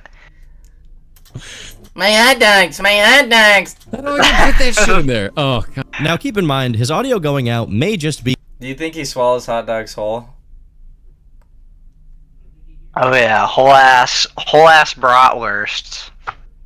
Do you want Frankfurt or 9? Compression to prevent his audio from being too Do you loud. want But the way his Frankfurt, voice son? is crackling sounds a bit like how Foreman sounds when you use auto-tune. What is that supposed to do? Well, it sounded like you're doing it. It's not what? Frankfurt is German and 9 is German for no. Do you want Yeah, Frankfurt or 9? Yeah, I know, but it was like the voice you're making sounded like that. Oh, okay. A little bit. Maybe a German little Canadians bit. sound similar. Obviously, he's not They auto-tuning are his now. voice to any particular note, but what he could be doing is using an auto-tune based software like Throat, which can make your voice deeper without necessarily changing its notes. I want Outside of some digital Throat. alteration, I haven't seen many people point this out, but it just sounds like he's trained his voice to sound more like that. You One can't of the do few that. times You I can't did see train your someone voice. remark about It's not this a was thing. on Reddit, where someone said that he went from Peter Griffin to Brian Griffin, and indeed he did. My name is Jason Thor Hall, also known as Pirate Software Online. I've been in the gaming industry for about 20 years. I used to work at Blizzard Entertainment, then Amazon Game Studios, and now I own my own studio, Pirate Software. Hey, don't The way forget he the hacking. You over-enunciates used to and do that projects too. his voice sounds like how a conventional voice actor can sound. And Seth MacFarlane, the guy who voices those characters, can sound like that, although he doesn't force his voice to be deep all the time. It has nothing to do with the fact that it's a black show. Well, I can't be tired at 1 in the morning? Further solidifying this possibility is that basic What is self-training this? voice What does that have to acting do with is anything, incredibly bro? common in communities such Brian's as the furry racist. community, which Jason was a part of. You may be aware of the fact that there are a few furry Yeah. VTubers and such who do these Gross. kind of cartoonish voices, which are often also digitally altered, all I of don't which hate is fitting to furries, but Jason's I don't case. watch The thing their is, stuff it's for a not reason. standard for this kind of VTuber to lie about their vocal training. Hey, it's Bada Bing! You Bada you know Bing. where Bada Bing is, right? You know who owns Bada Bing? No. The Sopranos own Bada Bing. And using voice changes. As a Nah, matter of fact, I haven't plenty seen of The them teach Sopranos. You go to Bada Bing and you touch those strippers wrong and they'll fucking Bada boop your head open. others how to do it. Hi, my name's Nepo, and I may not seem like it, but Hi, my name's Deku. How are you, Come on. cute VTuber girl? I like your bat ears. They're so cute. Kawaii. Thanks. Hold on. I need to mute for a second. Hold on, I need you to mute for just a second. You need me to mute? Mute it. Mute up. Mute. Yeah, mute off stream. Mute off stream real quick. What? Oh, I got you. So, I can't hear yeah. Yeah. Okay. I'll be right back. I need you to check my audio. I noticed that I'm having a problem right now. You see, my voice changer's having a problem. The subscription's about to end, and so it's like fuck this. This is stupid. that was Segura, dude. and I'm a I was gonna professionally try and trained make voice actor a who fucking happens to be a stupid ass VTuber. joke. None of this but would even be a I problem set it up per se. already. You if did Jason make a didn't lie stupid about ass it. joke. But then again, the It corruption would've majority been of Jason's good, problems but wouldn't I exist if he fucked didn't it up. lie. So I guess that's really pointless for me to say. Alternatively, there is another explanation, which is that Oh my Jason God, just the recently MS hopped Paint. on testosterone, and he's going to be yoked out of his mind real soon. Now, even with people being skeptical of his voice, it didn't seem it affected his ability to be popular online. But as time went on, he became increasingly vocal when it came to his opinions on video games. Actually, allow me to correct myself. His expert opinion on video games. Because as he repeatedly put it wherever he could, he was an actual expert on everything video game related and everything cybersecurity related. Why? Because he used to work at Blizzard Entertainment. But keep in mind, he never really mentions it. I literally never talk about it. Never. When I worked at Blizzard, He I did also that worked Blizzard, for the Blizzard, government Blizzard, as well as a Blizzard, mega 7 years, hacker. yeah. Blizzard. I used to work at Blizzard anonymous Entertainment. founder. I used to work at Blizzard Entertainment. Used to work at Blizzard Entertainment. Your red team specialist for Blizzard Entertainment. And Blizzard is having worked at Blizzard. I grew up at Blizzard. Blizzard. Game industry for Blizzard Entertainment. Blizzard. Yeah, no. Wait a minute, did I he work worked at, at Blizzard. Of course, he neglects to he mention worked that at he Blizzard. worked QA and never developed a single game in his life until he left Blizzard, and he even likes to conflate the time he worked at Blizzard with the time he spent working other jobs, resulting in him frequently saying things like, "I've been in the games industry for 20 years." So I've been a hacker for about 20 years. Started in Blizzard as QA, but I was a hacker then. As a programmer, I've been doing this for about 20 years. I've been a hacker for 20 years. Oh, You dude. will be found. And that's coming from a hacker of 20 years. 20 years. Don't do that shit. Don't. 20 I've been years. working in programming now for about 20 years. But yeah, I've been doing this for about 20 years. For those of Training you who are people new, my with name is your Thor. hacker I've been in the skills gaming is industry crazy. for about 20 years. I've been in the gaming industry Especially for when 20 you years. don't My name's fucking Thor. have How's it any. going? 20 years. Huh. Kinda reminds me of another guy who did 20 years. Although you'd never hear a peep from him about it either. I did 20 years. Anyway, Jason used his fake reputation as an expert in the games industry to give opinions on matters that he knew nothing about. For example, he weighed in on the Assassin's Creed Shadows controversy. Yeah, honestly, I have no respect for identity politics. Love this Trying to music. cancel a video game or cancel a story. If you want to cancel the story of the color of a character's skin, you have no business being here. All right, so without game getting into sucked. too many details That about wasn't it, even- the Assassin's that Creed wasn't Shadows even the controversy thing. That goes wasn't far even the beyond point of just the the controversy. protagonist, Yasuke, being black. More so, it has to do with Ubisoft completely misrepresenting the story of the real Yasuke, as well as doing things like having hip-hop music playing whenever he engages in combat, which people The reasonably hip-hop found music was is kind of an crazy. insane decision. I said kill him. That's Of course, racist. getting That's into the gotta mire be of the some kind discussion of isn't racism. nearly as attractive That's to not Jason right. as having a punchy stream clip for YouTube Shorts where he can virtue signal. That- the most that fucking unbelievable warrior part about was Jason's alive clip is how he before follows it hip-hop up. was I ever don't give a even- shit about the color of your skin. So I don't care about where your spawn point was. I don't care about where you were born. Referring to people's birthplaces and ethnicities as their spawn point is a kind of peak Reddit gamer cringe I have not had the displeasure of kinda witnessing based. for the past That's actually decade. based. This is up there with the Walmart gamer t-shirts. Actually, those are kind of badass. I like those. Later on in the same clip, he halfway acknowledges that there's more to the discussion than just Yasuke being black, but then shoots it down, reinforcing that what people are really concerned about is Yasuke being black. But don't stop others from playing the game Retard because you want to see a software. black guy in the cover. Who gives a shit? Fucking dumbass. And if that's the only thing software, you're hung bro. up on, and you're trying to make it about Japanese history, despite Japanese history disagreeing with you, you need to look in a mirror instead of posting on Twitter. It's like he's physically incapable of considering there may be something beneath his surface level understanding of an issue. But honestly, that's quite one on thing. brand for him. There's been all this proof that some of his takes have been wrong, especially some of the smaller ones. Yet, I have seen no footage of him ever admitting that he got anything wrong at all whatsoever. Like, he just keeps chugging along. It never even happened, bro.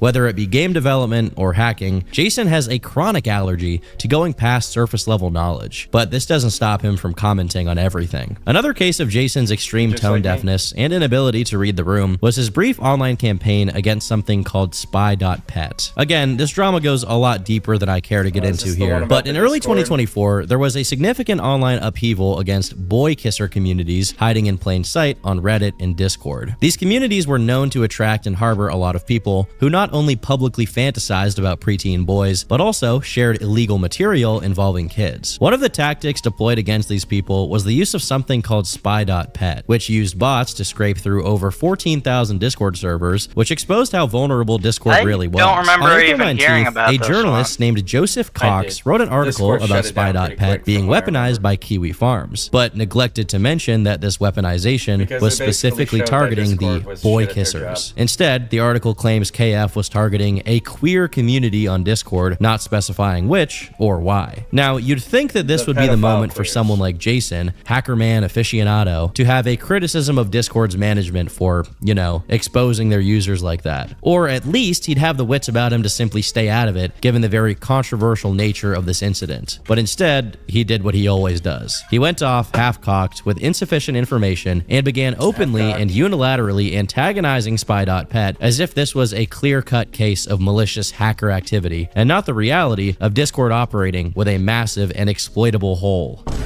A hole which was in the basic security of their servers. Of course, Jason too provided no context as to what exactly spy.pet was being used for. In this case, his stupidity prevailed, and his method of getting rid of all spy.pet bots was quickly adjusted for, as the people behind it simply switched the account IDs to something else and bypassed his brilliant security mechanism. He then had to go over to his Twitter to issue a retraction and announce that this method He keeps on having these eureka moments where he figures out exactly how to do something and then it turns out it doesn't work at all. He's kind of... Discord should hire him as like a security expert, so he can hack the spy.pet people or something. I'm going to pass over the stop killing games thing. Everybody and their mom has seen that by now. That, and it's kind of just simple. Basically, let's see, where is his face? This dude. Oh man, poor man. Why would you say that? His hairline just looks like it's going away. Sorry, I got distracted by my own fears here that one day my hairline will leave me as well. But this man here, really cool guy. He's put a lot of work into the American side of things and even the British side of things to try and help stop killing games. I'm not going to go too deep into it because, like Guana said, we all kind of know what it's about. Basically, it's... I don't think it's just British, though. It's like the entire, like, all of the EU. I had no idea. Well, the point is that they're trying to get things right, make things good, because too many games end up dying off and never being playable again. Like, you can't play a lot of features of Call of Duty Ghosts. I love that game. I rebought it recently, and I can't really play most of the shit on it because the lobbies are all dead. There's just nothing to do. There's no single player options, and that's really just bullshit because I want to play it. I miss it. I grew up playing that game on the Wii U. I wish I could play it again. You played Ghosts on the Wii U? I didn't own an Xbox my entire life. What the fuck? And I didn't own a PS4 until like 8th grade, 9th grade. So yeah, I played it on the Wii U. Anyways, the point here is that the receding hairline guy is really cool. And he's done a lot of good for gamers. A lot of good. It's irrefutable. I refuse to listen to any arguments against that. Fuck you, I'm in the echo chamber, alright? And this idiot, this fucking numbskull, Pirate Software over here, is basically advocating for business, for companies, for the people who would rather have you zombified buying Fortnite skins instead of actually enjoying the games. That's who he decided to advocate for. The people with all the money and power. What a good guy. What a hero. When he covered Stop Killing Games, he just like misrepresented all of like the entirety of the movement. Might be able to even find his shit argument. Is it here? The beginning of this inferno surrounding Jason and Stop Killing Games, an announcement had been made about him being a significant part of a game publishing company. With the game, speculated that his strategies made literally no sense. Now, you might think that he allegedly started having their videos taken down. Although this began in late August 2024, it's a phenomenon that goes on to this day. The first, at least to my knowledge, was Anno's video on him, which was reported for cyberbullying and harassment. Jason apparently commented on Anno's video and defended himself, which led some to believe he was or otherwise responsible in the flagging of the video. Given that this video had a big emphasis on the Nepo story and the sensitive allegations that Jason did something inappropriate with her, let's try. It showed it on screen, so I just read it out. Yeah, be quiet with his stupid name. Stupid ass fucking name. Fig Tree. That dumbass name, Maldavius Fig Tree. Get it out of your system. Like, how do you even make a dumbass name like that? That's an old name. Someone used to plant fig trees, so they started calling him that in town back in fucking the 1200s. So stupid. That's like Quandale Dingle level meme, you know? Like that's like the same kind. Quandale Dingle is nothing. Fig tree's a real word. Dingle but is like nothing. it's like the same. It just makes me think of like the same kind of name. It has like the same kind of like vibe to it. Try to give Jason the benefit of the doubt here and assume the takedown was 100% justified, whether Jason did it or not. The only problem is, soon after, a video by Dr. Copper was taken down. Then 2 other videos and a review of Heartbound, all on the grounds of harassment and cyberbullying. By late October, there were allegedly 15 videos on Jason that got taken down. However, he was met with an obstacle in late January when he made the mistake of opting to do a DMCA takedown instead of having his community report it for harassment, which led a YouTuber called The Other Frost to cover his case. Frost's video did a really good job of documenting it, so if you want a better breakdown of what happened, you should go watch it. But for the sake of brevity, what happened here is that Brandon Ferrantino, the creator of the game Idle Streaming Bonanza, which contains parodies of multiple popular streamers, used Jason's voice, not in the game, but instead in a personal build of the game for his own entertainment. Brandon then showed this parody of Jason, which contained voice lines from him on stream, much to the entertainment of his audience and the rage of Jason, who promptly filed a DMCA. When Brandon counterclaimed, this is what Jason said. Hey, Kronos, we have to file a legal complaint against that dude earlier. We're gonna take you to... Hey, wait, I think Kronos is that same dude he did the false hype train stuff with. The court, you're going to lose. You cannot use somebody's likeness or voice in any way inside of your games without their permission. It's a really Wow, stupid he thing to is do. so pissed. Incredibly so. So I'm going to send this over to Kronos now because he is a lawyer in copyright law. Oh that is his job. gosh, Welcome to the this finding out guy is timeline, such bud. a There are fucking two things that cunt. Jason is lying about here. Firstly, his voice is not actually in the game. Total And secondly, Maldavius Kronos, his stream mod, is not a real lawyer. As it turns out, when you're a full-time World of LARPer, Warcraft, you attract yeah. people like you. And Kronos somehow LARPed well enough to convince Jason to try and take Brandon's game down from Steam, despite his voice not actually being in the game. Unfortunately for Jason and Kronos, a real lawyer was peeved by the situation and offered his services to Brandon, free of charge. The lawyer's name is Mario, and this is what he said. The DMCA you issued was unlawful. You should review the demand letter we sent with an actual US attorney, not a person from Britain who is not admitted to practice law. Basically, this Kronos guy did complete law school in England, but at least at that time wasn't Motherfucking licensed law to school in practice. In a England, Substack bloody article hell. from Frost about this, he displayed several Discord messages exchanged between Kronos and Brandon, where, despite Brandon clearly explaining Jason's voice wasn't in the game, he just sticks his head in the ground like an ostrich and acts like he doesn't understand, repeating that the Twitch clip with Jason's voice was evidence that there was a build which violated DMCA. Reading these DMs isn't necessary, but it's pretty funny to see that Kronos has the same habit as Jason of pretending like he's way more formal than he actually is, down to calling Brandon Mr.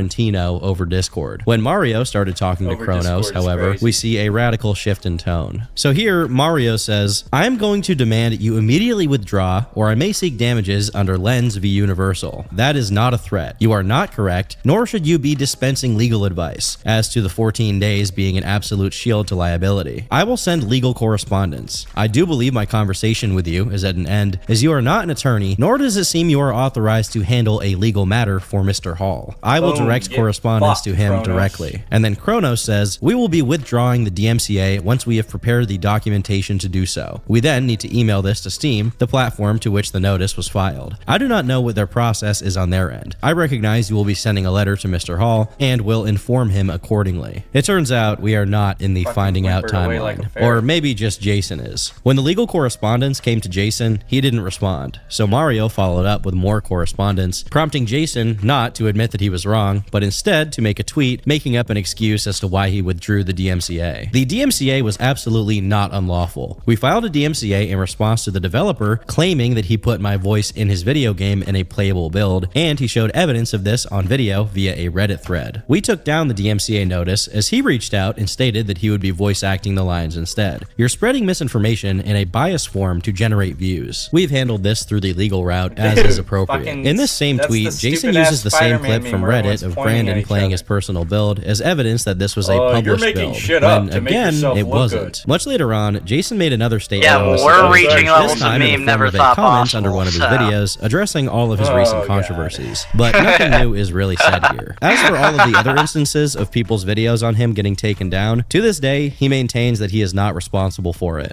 While all of this slowly unfolded, another minor side controversy also took place, where Jason made a video coming out in support of the game engine Godot, as they were going through some turbulence at the time. Basically, here's what happened. Godot's official Twitter account made a tweet signaling the support of their engine being used to make woke games. Their words, not mine. A lot of gamers weren't particularly happy about this, and most of them replied to the tweet, asking them to keep politics out of it. In turn, the Godot Twitter account started blocking people left and right, which led people to figure out who was the manager of the Twitter account, only to confirm their suspicions that it was a very politically inclined person, and that the fucking tweet was very Jacksepticeye. intentional. Simultaneously, as people in Godot's own community server started getting banned for taking issue with the tweet, users did some research on the moderator who was responsible for these bans, Xananax, who apparently used to say the N-word a lot on Discord. No, don't say You and that. I are not so different. The one caveat to this aspect of the story Thomas is that the never server said the that N-word. I don't Xananax modded understand for that meme. was not technically official, although it was frequently linked on Godot's own website as if it was. So for all intents and purposes, the server at least used to be Godot's community server. While the situation already didn't look great, the Xananax messages forced Godot's hand to apologize for the woke games tweet, although they maintain that the Discord server the mod was in wasn't official. Now, despite the apology, apology, they continued to regularly block people, not just on Twitter, but also on GitHub, which prevented people from getting updates to the engine. This is a particularly questionable move, since Godot is heavy on their reliance on donations and financial support from its user base. During all of this, Jason noticed how big this thing was and decided to pitch in to basically reiterate Godot's official statements in a more didactic and vague way. Make it all so that go people away. would question it even less. Of course, Xananax's random Discord messages from years ago aren't officially representative of Godot, even if the Discord server was vaguely tied to them. Based on what we see here, the worst they did was block people frivolously, which may have affected some donors. Ultimately, this means their loss, as sponsors who aren't into this kind of political signaling will pull out. I think I know what's happening. I think Woke is dead. Strangely enough, one of the sponsors who pulled out was none other than Moldavius Figtree himself, whose pirate software logo mysteriously disappeared since this controversy. But all of this stuff was peanuts compared to what was about to happen. In January 2025, Jason was playing Hardcore WoW, which is a version of the game where if you die, you lose your character. During one of his streams, his party ended up getting more attention from aggro mobs than initially intended, so they decided to collectively flee. Now, I don't actually play World of Warcraft, but I intended. So they decided to summarize what happened here. The thing about fleeing in WoW is that the mage plays a significant role in it, as mages have the ability to crowd control mobs. Jason was a mage, so this was his responsibility, but instead, he spammed a spell called Blink, which teleported him way ahead of the rest of the party, leaving them to die. When confronted about his conduct, he claimed he had no mana and thus couldn't have helped his party, despite having multiple items that would restore his mana and allow him to. So not only was he not helping people when he could, not only was he saving his own ass, not only was he spending his mana on running away, or at least that's my understanding, I'm not a WoW player or anything, he did have a spell going that slowed them down, I'm pretty sure, and he turned it off even though you don't get any mana back from that. There was like no reason to do that, so he was floundering. He was panicking and he was playing like ass. To help his party. That is outrageous. There's like a billion things on Blame me screen. for that shit. You make a bad poll, you make a bad call, that's on you. He also lied and claimed his spells didn't have. Ooh, that's on you. You know how I left you guys to die? That's on you. Crowd control ability, and blamed everyone else for the deaths of their characters. Now, it may sound. Oh, and just by the way, Turkey didn't mention this, but it was a hardcore world, meaning when they died, they were gone forever. No respawn. He really left them to die for real. Very silly that this was even a controversy. You die in the game, you die in real life. Yes, that's true. That's true. Those Sword Art Online. They died because of him. Video games with other people. It's fake, who cares, right? But this actually is an important stepping stone to understanding the downfall of pirate software. It wasn't his screw job itself that sealed his fate. Instead, it was his compulsive inability to take responsibility. As surprising as it may sound, this botched hardcore WoW run ignited a hate wave that I think was even greater than when he opposed Stop Killing Games, at least initially. He eventually made a tweet that presents itself as an apology, but when you look under the hood, it's anything but. He blames everyone else in the party for also having made mistakes, and makes sure to remind everyone that he is indeed a former Blizzard employee. Pirate software. Don't mention you're an ex-Blizzard employee. Is indeed a former Blizzard. I'm just an ex-Blizzard employee that has played Mage for a long time.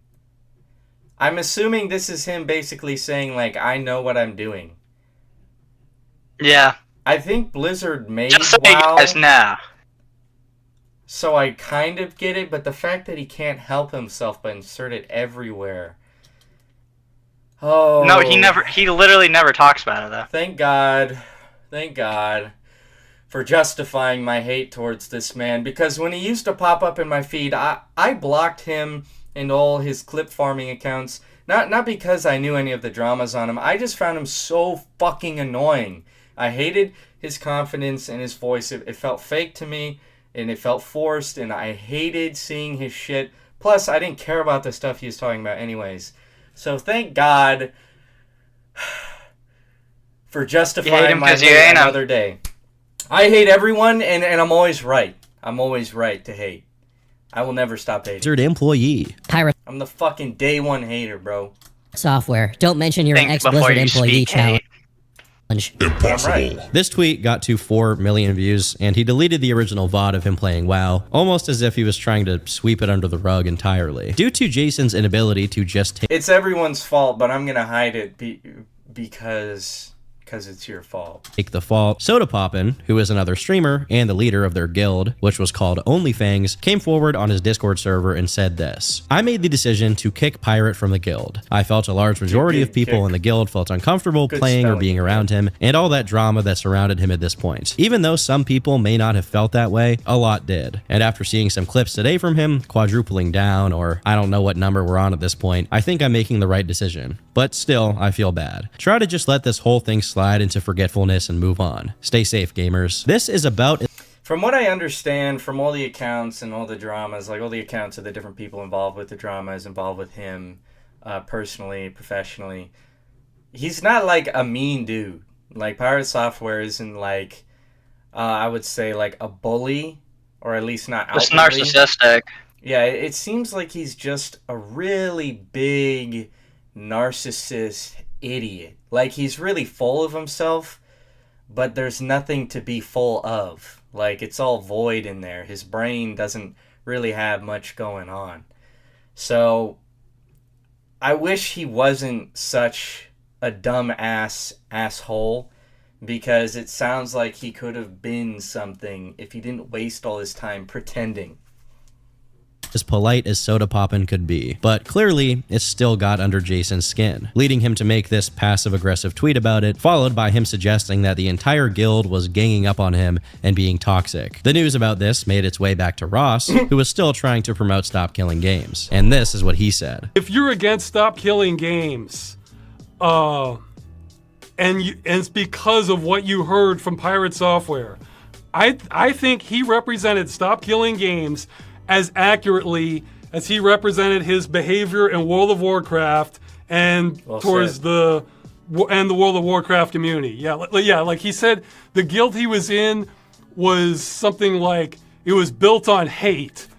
Wait. Iridium Oath said that he's actually an ex-Blizzard employee. Oh, okay.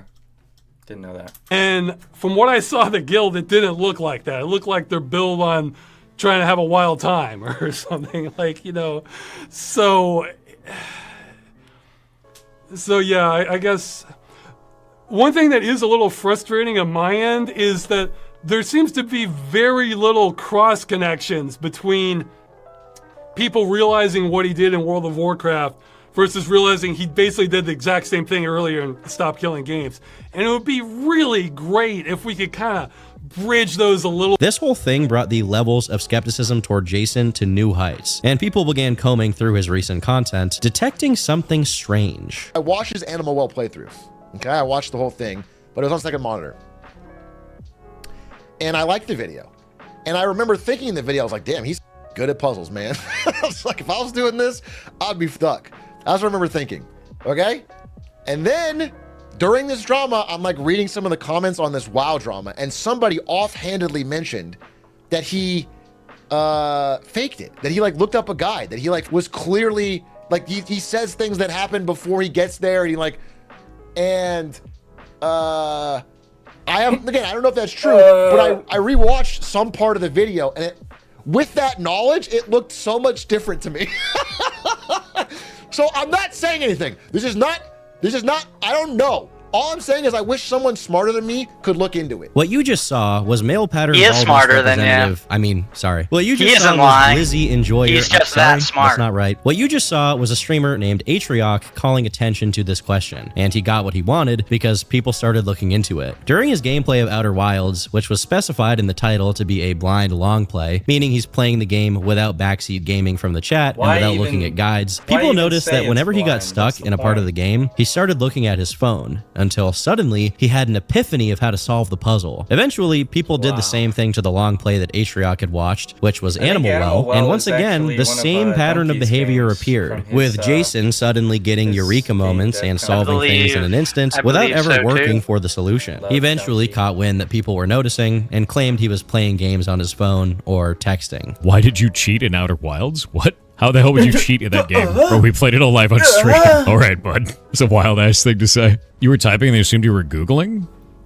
Why does he even feel the need to defend himself? Why does he feel the need to say blind long play? Why does he feel the need to defend himself against that guy? If he really means nothing, what's the point? I mean, I know sometimes we pick battles that we've already won. There's no point. But with this guy, I just feel like his ego hurts so much all the time. Like he's got growing pains on the fucking ego 24/7. Because that shit is so massive. He just can't handle but defend himself against people that have nothing to say. They're nobody, and if he just ignored them, nothing would happen. No? I was probably playing Monster Hunter.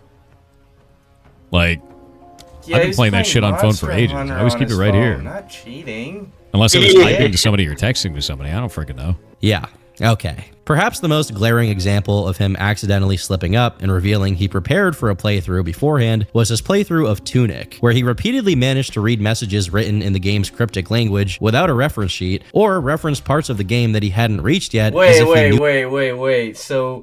So you know how there's like the Star Trek languages and the Lord of the Ring languages? So he's got like the Lord of the Rings orc language memorized, like the equivalent, and he's not cheating. This is his first time playing.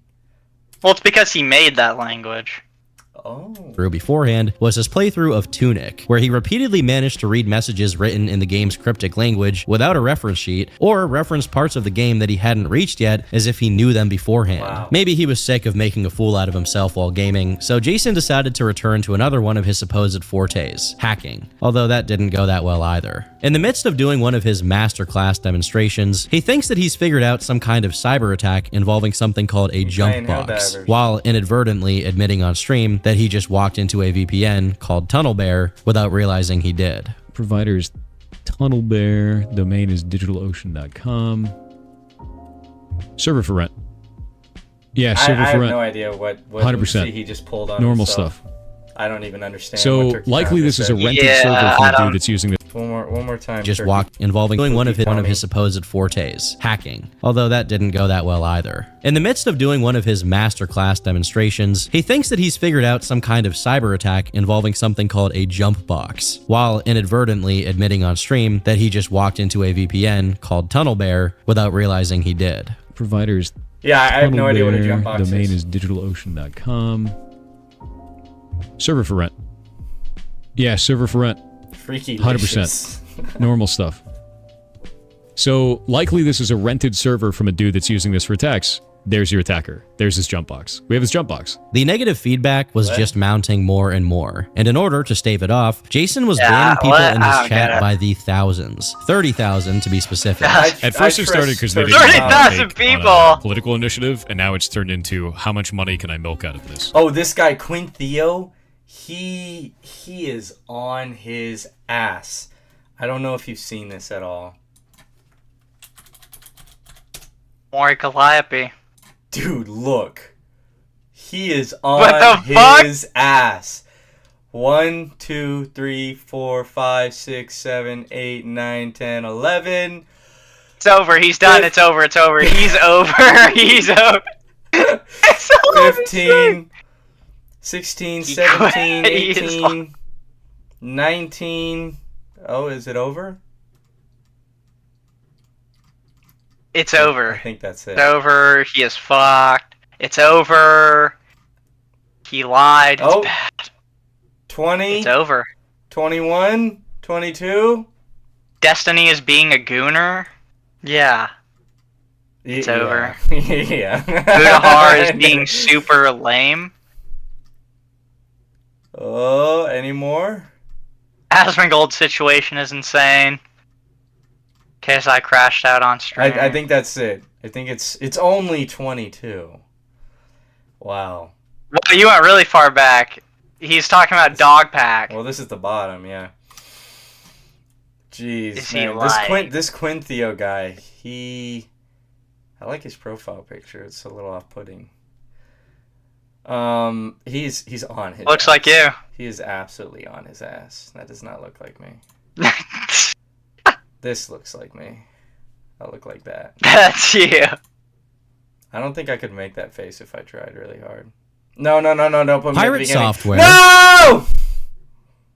You should have just like right-clicked and then open a new tab instead of profile, which was still up, doing listed that. Jason as partner and listed the group. Back in February, Jason made a video retreading the wingless Emoto drama about Second Life, among other controversies. Although he correctly explains that him and Emoto were on good terms and that nothing illegal ever happened during that situation, he leaves out some key details about why this was even brought up in the first place. One key component of the testimonies from other SL people was that he time. When Lyric brought this up to Jason, he instantly became standoffish and hostile, although he didn't exactly deny he had a wife either. Picture of Shay as the profile ID. Now, if you check the gallery of this Fur Affinity account, you immediately find a lot of not safe for work art. Some of them depicting animals in diapers, or otherwise, they're clearly meant to be children. This page has since been hidden by Shay. All of this is to establish that both— What is that, like pup furs or something? What do they call them when they're kids? I don't know. Yeah, I don't. A furry friend of mine told me a while ago. He had cursed knowledge. A furry friend. A furry friend. That's right. I've had a few furry friends, but I've only had one who taught me all the cursed knowledge. It's not your own collection. I know you got the collection. No, I don't. Don't bring that up again. At the time this story took place. While these claims ultimately aren't that scathing, Jason clearly put forth an inordinate amount of effort toward maintaining a furry ERP harem exclusively committed to him while keeping all of it a secret. But nice. Okay, I think we can leave off there. I mean, what more is there to say? He had a furry ERP harem. He was living the life we all wish we had. I wish I got isekai'd into a world where that was happening to me.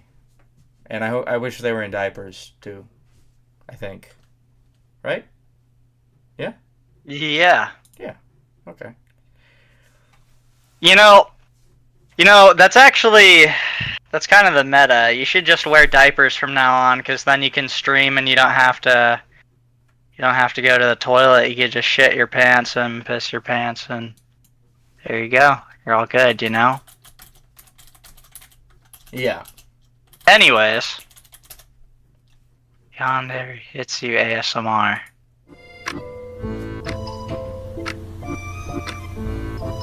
Female for female. This is for girls. Still flinchy though.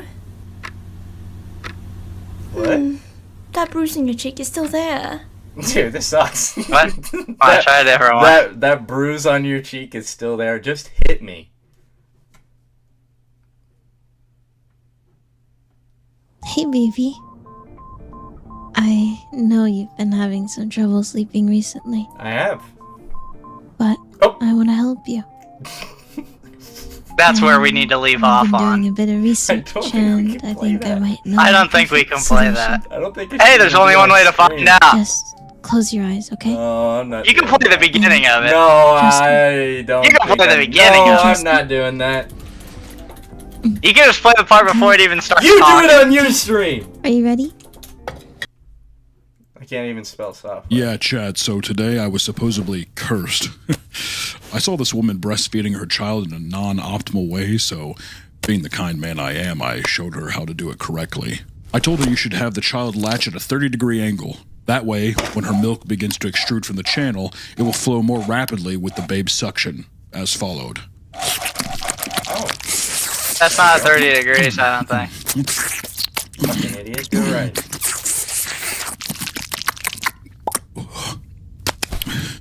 I think that's good. She got irrationally angry when I proved her wrong and put a curse on me. Not that I believe in curses or anything. The curse is real. Look at your legs.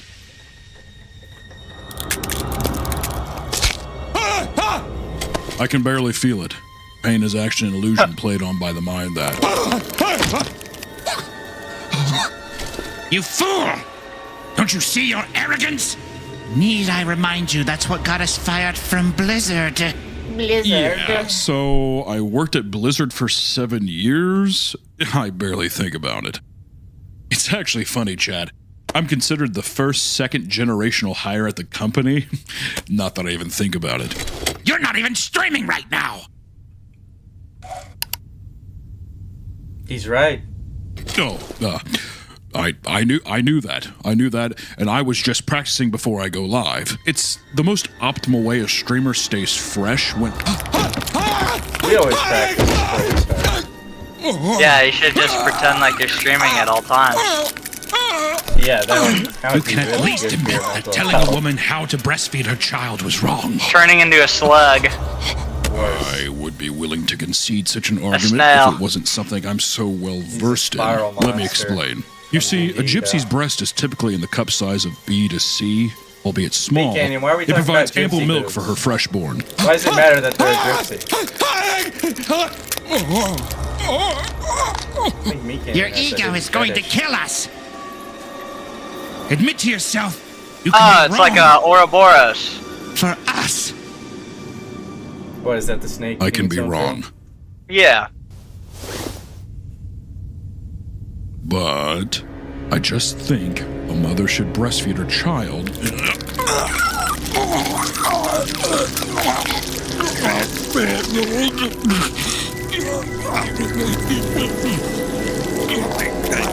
I think this ends well, actually. Bye bye, Maldavius fig tree. No, I think that ended well, actually. I think he admits he's wrong and he goes home to his golem mirror. I mean, yeah, that's the good ending. He got up. As you could see, he's standing up. He's fine. perfectly fine. He's okay. That's his reflection there. Well, yeah. He has speed ran two things. First of all, fame, and now the evil kind of fame. He is a Lolcow. We can only hope that he'll respond and give us more things to laugh at him for. I mean, I guess some people are hoping that he'll do the right thing, but I don't like to bet on the horse with one leg, if you know what I mean. That shit's probably not happening. That's all I got to say. I hope Maldavius fig tree grows in the ground forever and bears rotten fruit. That's how I feel. How about you, Rotten Glenna? fruit. Yeah, Maldavius fig tree is a stupid fucking name. Yeah. You might as well just be Quandale Dingle. There was like 100 different names that were like that. Like what? Carmen Winstead? Carmen Winston. My name is Carmen Winston. Yeah, okay.